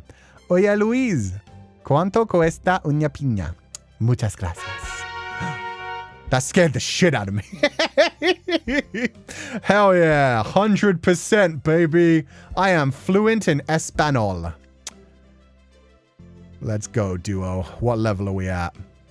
You unlocked your Duolingo Spanish core. Level 10, baby. The score connects course programs to real-life skills. I can do it! 1 day streak. Come on, keep going. Get out of here. I can do it. 50-day streak. I can do it.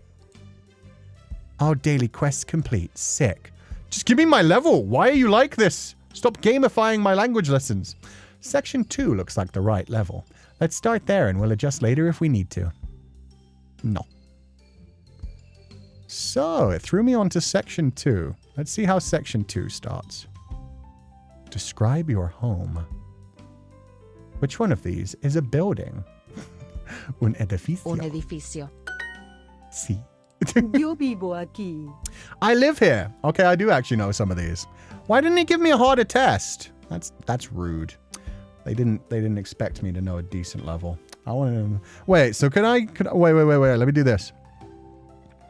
I think if I do jump here to set the end of Section 2, it'll give me a test for all of Section 2. Then I'll get destroyed. That's what we need. That's what we want. Jump here. Okay, pass this test to jump through Section 2. Select the correct meaning. 13. 13. 13. I mean... Cuerpo. Cuello. Cuello. Cuello. Cuerpo. Cuerpo. 13. 13. Sí. You're off to a great start. Thanks, Duo. Nosotros tenemos 14 años. Nosotros tenemos 14 años. I don't know what any of this means, but I'm assuming it means you're 14 years old. I know 14 años. Oh, God, the lisp came out. I know 14 años. No Spaniard lisp. Guys, please. I was taught by a Catalanian. Please. Nosotros tenemos. We are 14 years old. Yes, child. Hello there, fellow 14-year-old. C. God, the FBI are coming. Select the correct meaning. Oh, it's the baddie that everyone's down bad for. Hey, you're not going to pronounce it for me? That's sad. That's fine. Okay. Happy birthday. Feliz cumpleaños. Everyone knows that one. Feliz cumpleaños. Oh, damn. She's a baddie in every language, man. Allí. Allí. Bella. Vela. Feliz cumpleaños. Feliz cumpleaños. Everybody's goth girlfriend in Duolingo. Okay, feliz cumpleaños. She sounds so bored. That's what makes her so hard to get. That's what makes it so worth trying, man. Mis hijas tienen 18 años. Mis hijas tienen 18 años. 28 years old? Wait, that can't be right. Mis hijas is daughters. Tienen, have, something. 18. Okay. From context. I'm going to get a perfect on this score. My daughters are 18 years old. Good for them. Not today, right? Mis hijas tienen... No, okay. So not today for sure. You're just randomly telling me they're 18. Okay. Then they have to pay the adult fare. I'm sorry to tell you. 10 years off their crew. I know. If there had been a 28, I would have failed that. I would have genuinely thought it was 20. Although I shouldn't know. It's fucking venti for 20, right? Venti? 1, 2, 3, 4, 5, 6, 7, 8, 9, 9, 10. 11, 12, 13. No, 30. Yeah, no, okay, I don't remember my numbers past 10. Viente. Thank you. My bad. I thought I knew my numbers, and then I hit 11 and was like, no, it's not 11. It's... Once? Once? I know Trienta is 13, so yeah, I'm assuming there's an 11 and 12 as well. There's definitely a 14. 14? Anyway. En realidad, mi fiesta es el 17. Oh no, at level 3, they don't even pronounce the individual words anymore. No! So, in reality, my fiesta party is my birthday de Julio. The something, either the 17th or the 17th of July. 16 de Julio. The 17th of the airport. The 17th of the... That wasn't peach. What was durazno? Melon. The 17th of melon. The 17th of airport. Aeropuerto. Durazno. Julio. I am failing so high up. This is great. Meaning, actually, my party is on the 16th of July. Awesome. Oye, ¿cuántas velas hay en tu pastel? Oye, ¿cuántas velas hay en tu pastel? Okay, we're all kinds of fucked now. Oye, hey. ¿Cuántas? When? Or how many? How many velas hay en tu pastel? In your pastel, how many candles are on, not all, are on your cake?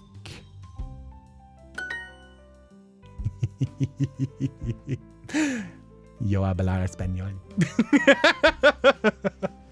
Now we're failing up. This is what I wanted it to be. This is, yeah, we get to a level I should have no rights being on. Celebramos tu cumpleaños con una something muy grande. Durazno muy grande. Fuck, I forgot peach already. I can't say my very big peach. Pastel, actually. Mi muy grande pastel. Sí. Fun fact, Sensei. Cake in English is ass. And in our Spanish, cake also means ass. But torta also means lesbian and cake. So you can have your cake and you can eat it too. In fact, that's the best way for lesbian. Parada de taxi, I'm cackling. Wait, what? Parada de taxi? What is it? Oh. Celebramos tu cumpleaños con una parada de taxi muy grande. A very big party, a very big something de taxi. Something of a taxi. Taxi parade? And barba, which I think means haircut. No, that's barber. Taxi stop. Oh, a stop for... Okay, that makes sense. Celebrate your birthday with a big taxi stop. Celebrate your birthday with a big barba. Big fiesta. Yes. We're celebrating your birthday with a big party. I don't see we. That's not there. I've been lied to. Let's party at the taxi stop. Hell yeah. For the right type of people, that's exactly the thing to do. Wait, so a lesbian is a big tortilla. Am I getting this right? No, just torta. Still cake. Thanks to Clowny. Thank you, Clowny. That was fascinating. Tu prima todavía no come pastel. Solo tiene un... Tu prima todavía no come pastel. You can't eat a birthday cake on... You can't eat cake on your first birthday. Solo tiene un tren. Have a train. Have a year. Have a blog. I don't know what any of these mean. I know this means year. Solo tiene un año. Oh, solo tiene un año, because you only have 1 year. You're only a baby. Año. Yeah, you can't eat cake. Solo tiene un año. Sí. Solo tiene un año. Baby. Baby can't eat cake. Solo tiene un año. Your cousin? Oh, I didn't even... The fucking cousin was in there somewhere. Todavía, I guess, is cousin. Your cousin doesn't eat cake yet. She's only 1 year old. Okay. Failing up still. Impressive stuff. Thanks, Duo. Prima equals cousin? Oh, I totally thought that was just like first, like for first birthday. My bad.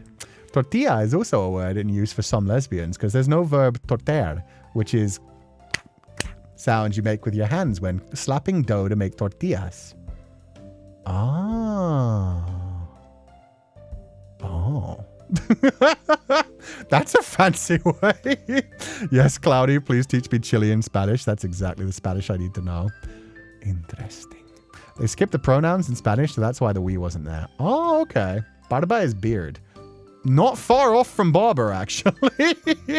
Prima equals cousin. Todavía can mean however, depending on the place. Got you. Okay.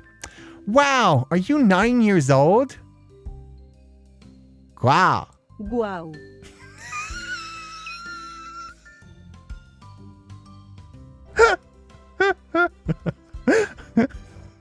I love it when they translate like sounds that we make around the world. Like my favorite is the fact that every language has a version of hey.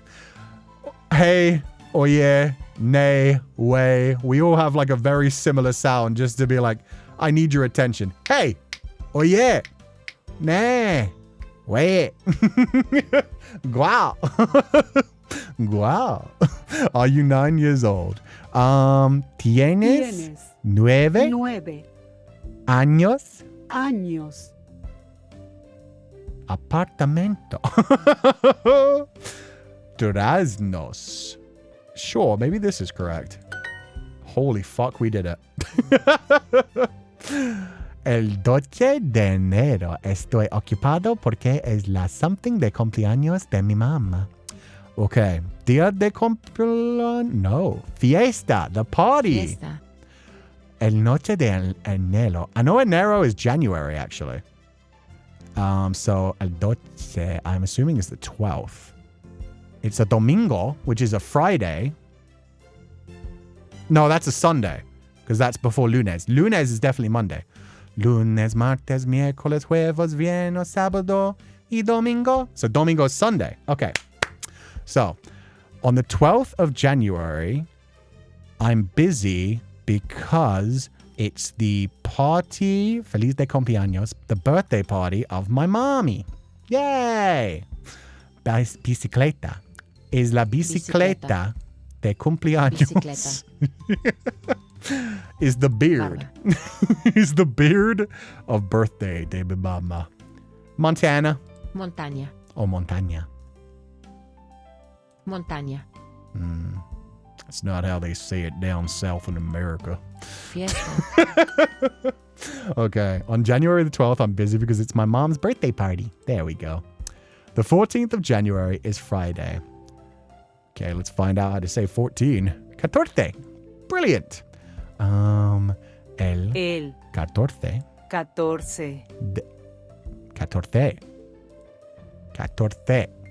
14. No, no, no. 14.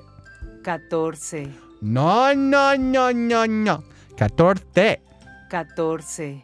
Fine. El 14 de enero. Enero. Es. Friday. Lunes, martes, miércoles, jueves. Viernes. Viernes. Sí. Claro. Pupals, he's lisping. Get him. Can we talk about the fact that they put a fucking S in the word lisp? Because I swear to God, that's so mean. That and the fear of large words being like the largest word in the human language is crazy. What have you got? Oh, I've got a lisp. You got a what? A lisp. What? God damn it. No tenemos 15 años. Yo tenemos... Oh no. Oh no, I can't type this. Yo tenemos...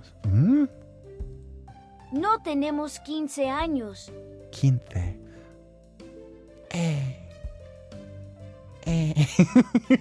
God damn it.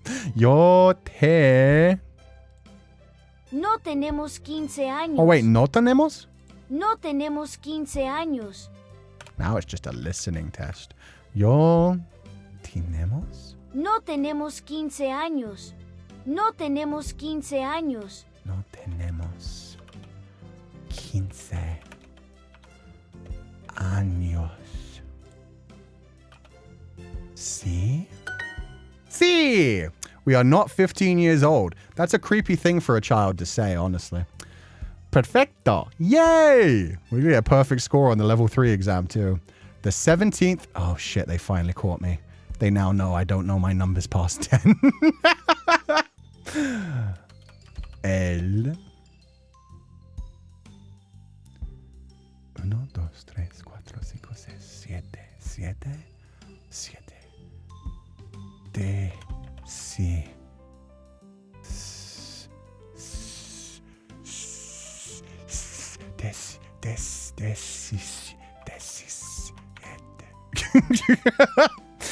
De abril? Question mark? You are fucking kidding me. I spelt it wrong, but they let me have it. Oh my God. Sí, tengo 7 años. Sí, tengo... ¿Nani? Sí, tengo 7 años. You are not 7 years old. Don't. Oh, whoa. Let's roll back everything I said earlier about this character. She sounds so dead about it. Yeah, that's not a 7-year-old girl. Sí, tengo 7 años. Sí, tengo 7 años. Yes, I'm 7 years old. They slipped that in there just to fuck with everyone. They were like, we know what you've been saying about this character online. Sounds like 17, really? Sí, tengo 7 años. No, it's just 7. She's just 7. Ruh-roh. I think she's just very sarcastic. Yeah, let's go with that. Okay. Meaning, yes, I am 7. Look at her clapping so uncaring. And now she's glaring at us. We get it. She has 7 years of social security. Could be. Hey, how old are you? Oye. Tengo... ¿Cuánto años... años. Tienes. I can't do the upside down. Oh, yeah, I can. Wait. No. Oh, yeah. Exclamation point. Sure. I don't even know what that means. No! ¿Cuántos? Oh, of course, because it's fucking plural. Años tienes. I was so close, though. Damn. That was my final question. That's the only one I got wrong. Yeah. They even gave me the goth girlfriend. 93%. It's a question, Sensei. Yeah, I did my best. You said, I have. How old are you? Oh, so I got 2 things wrong? I didn't even notice. Yay. I'm up to level 3, baby. Okay, let's switch. Let's go for Japanese, and then we'll do Mandarin Chinese to round it out. We'll do one I might be okay on, and then we'll do one where I'm going to get absolutely devastated. Can't wait to show this to my mom later. Please, no. Don't make fun of me to your mom. Okay. I can have basic conversations. That's a lie. But sure, let's go with that so we get a difficult test. Find my level, please. Excuse me. Oh, what do you sound like in Japanese? Sumimasen. Sumimasen. Of course you do. Soko. There. Soko. Akai. Red. Akai. Akai. She's so badass. Sumimasen. Sumimasen. Nice. Sumimasen. Collab in 13 minutes? Yeah, it's all good. Don't worry about it. Sumimasen. Excuse me. I mean, you're kind of just cheating at this point.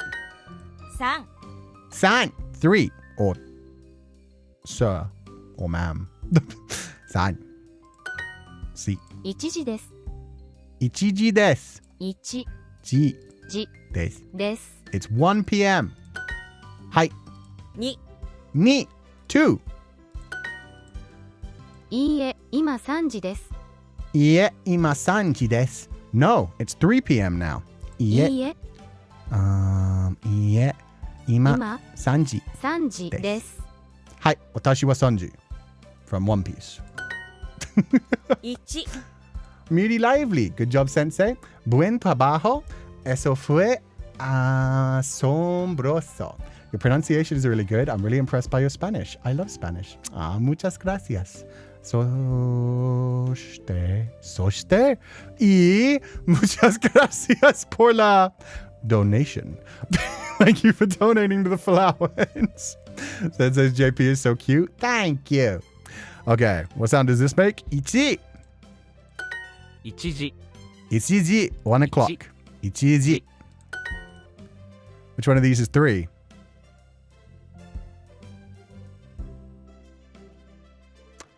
It's honestly stumping me. Which one of these could possibly be 3? 3 Sang. Select the correct character for ni. Ni. 2 Ichi san ni yon. 2時です Niji desu. It's 2 o'clock. 2 o'clock. O clock. I can't believe they make you do the O separately. That's mean. Could have said donacion. I see. I would never just randomly put like things that I don't know into other languages. That would be disrespectful. Yes, it's 2 o'clock. Hai. はい I ni 2 ji 時 desu. です Hai. Niji desu. 何時ですか Nanji desu ka? Nanji desu ka? What time is it? What time is it? She sounds like 2B. 3 o'clock. Sanji. 1 Sanji. Sanji. No, it's 2:30. Yeah. いいえ Oh no, 30? I've never needed 30s before. Wait. Yeah. Ni. 2 Kutsu means shoe. Gakusei means student. Soko means there. So it must be han. 半 Nihanji 時 desu. です Fuck. Yeah. Ni jihan. Oh, you're such a dick. Oh, I had all the bits. Jihan. Okay, so jihan is and 30. God. No, it's 2:30. Yeah. いいえ Oh, now they're just twisting the knife. That's so mean. No. Yeah. Ni. に Jihan. 自販 Des. です Okay. Process of elimination failed this time. It did. The girl in the headscarf is so cute. She is. She's so full of energy. Look at her. She's got such bright eyes.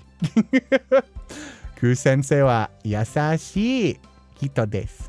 Ah, arigatou gozaimasu. I think the G is still for o'clock. It just goes before Han. Yeah. Sihan. Interesting. She's my favorite. Look at her go. She's dancing so good. Okay. Now let's do the level 3 one on this one as well and see how painful that is. Oh, they really do just let me jump to section. I'll jump to section 4 then. Yes. High school student. Sugakusei is middle school. Atama is head. Kokosei. 高校生 Kokosei. You're off to a great start. 高 Arigato. 校生 Kokosei. Kokosei. High school student. Mangaka. Oh my god, they're making this super easy for me. Mangaka. 漫画家 Manga artist. 水泳は楽しかったです Oh, son of a bitch. I agree with you though, because I was also a professional swimmer. Swimming is fun. Was fun? Eh? どうして?水泳は楽しかったです Tanoshikata, not tanoshii. Ah, tanoshikata. So it is past. Okay. Swimming was fun. Swimming was fun. Suie. Suie wa tanoshikatta desu. Wa yo sign de yo Siente? Oh no, this is fucked. This is all kinds of fucked. Wo Genki? Genka Shimashita. No! I know the Shimashita. Why? どうして? Hiragata. Hiragana. Hiragana. Hiragana. Shoto. Bus. Rubus. Torubus. Torubus. Shortbus. Short bus. Short bus. Yaki soba. Yaki soba. Okay. So, it's not short bus, that's for sure. Shuttle bus. Shuttle bus. Shuttle bus. Okay, shuttle bus, not short bus. Hiragana. This is either hiragana, shuttle bus, or yakisoba. Yoi. Tabe. Is tabetai? Yoshi. No. Benkyou shimashita. Hiragana. Okay, they're talking about studying. You'd be studying hiragana, not anything else. Kindergarten? Kindergarten's something Gakusei. I have no idea. Happy Lunar New Year from Vietnam.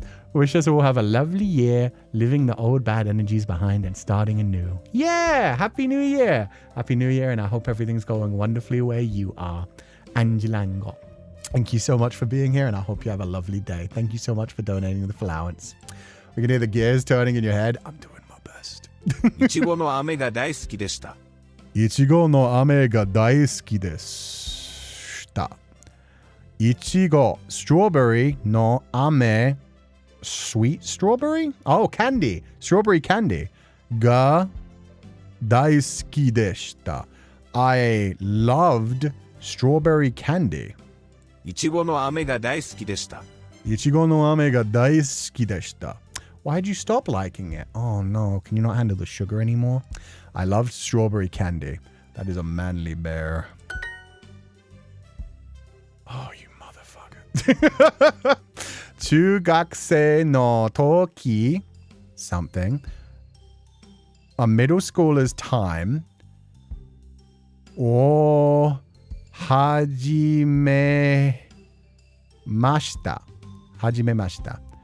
中学生の時 something を始めました。Okay. Hajimemashita means to meet for the first time. Chugakusei no toki means a middle schooler's time. Gomi means trash. Something ruba. Shoriba. Okay, shoriba clearly means something else. It's not shuttle or short bus. Tennisu. Okay, so trash, tennis, or something I don't understand. Sure, you discovered tennis in middle school.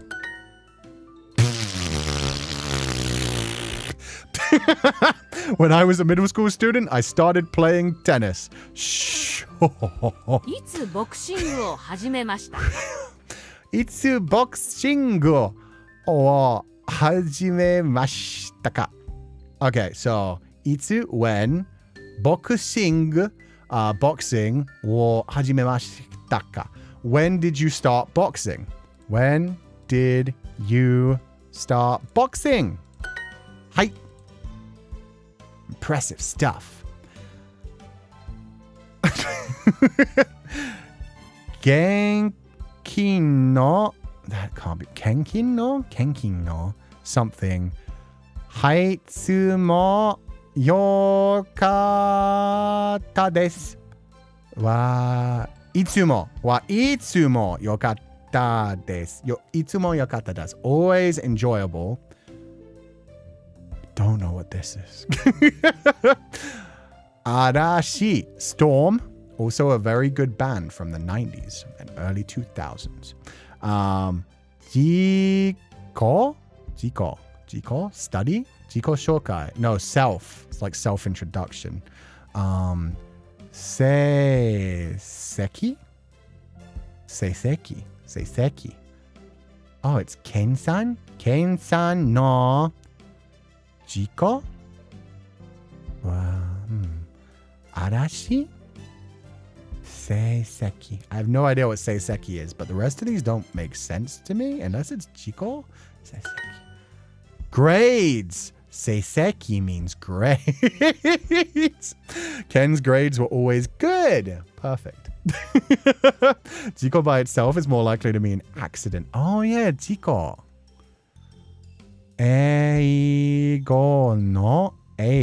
Eigo. English, something. Wakakoyokata desu. Eigo no Nihon. Eigo no ju something. Eigo no something.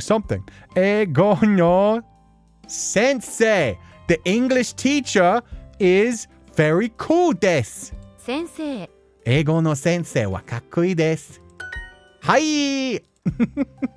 When I was in elementary, oh, you motherfucker. Okay, this is okay. When I was an elementary school student, that looks right. That's small. That's the character for small. So small student makes sense for elementary. 小学生。小学生。そうです。小学生。チェスなの壁 Kabe means bag. よく Yoku I think means man. 時 Toki means time. 行きます Nope. が好きでした Gasuki deshita means I liked. 小学生の時時小学生の時行きます行き場チェスチェスがなじゃが好きでしたが好きでしたはい小学生の時チェスが好きでしたはいはい My brain almost exploded but we got there 時々 from time to time something にを書きました No idea にを書きました I think means to be surprised. It's a little girl drawing on the wall. The parents having to clean it up. 時々首首に Okay, you're not going to strangle her throat. no kubi.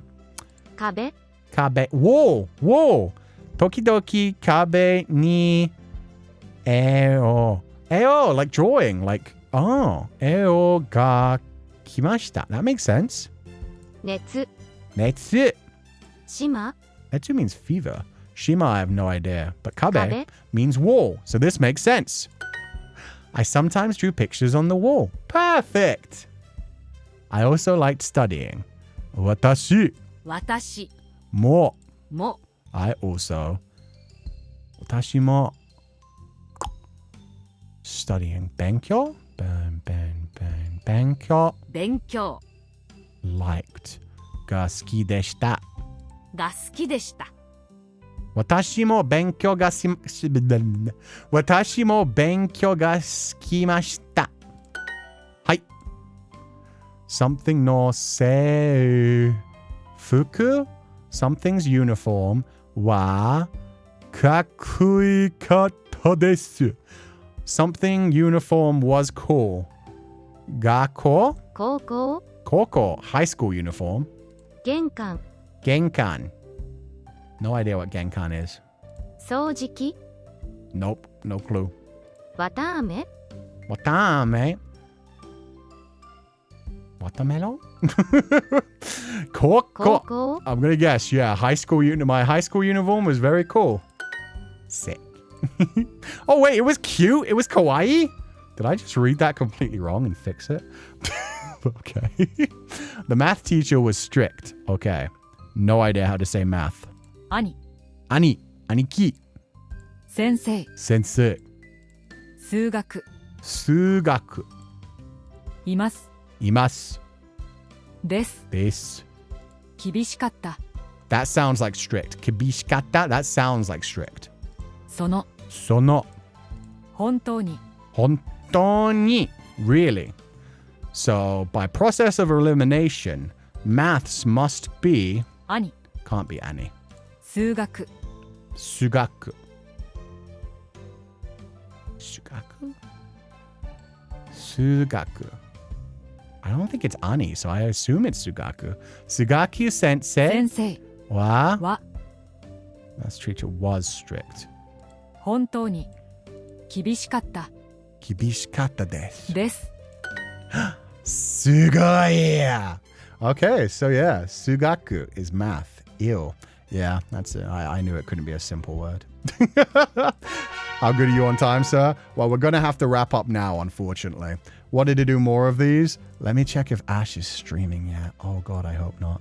Oh, my God. Okay, we're heading over. He's already streaming. I'm 3 minutes late. We're going to head out. Everybody have a lovely day. As always, burn bright, my pupils. We'll come back to do the Mandarin one in a different... Mandarin? Why did I pronounce that strange? We'll be back to do the Mandarin one on a different day. We're not going to have a proper outro. This was fun. Spanish and Japanese done. We'll probably do a higher level Japanese next time as well to get tortured even more. As always, burn bright, my pupils, and I will catch you guys next time. Bye-bye!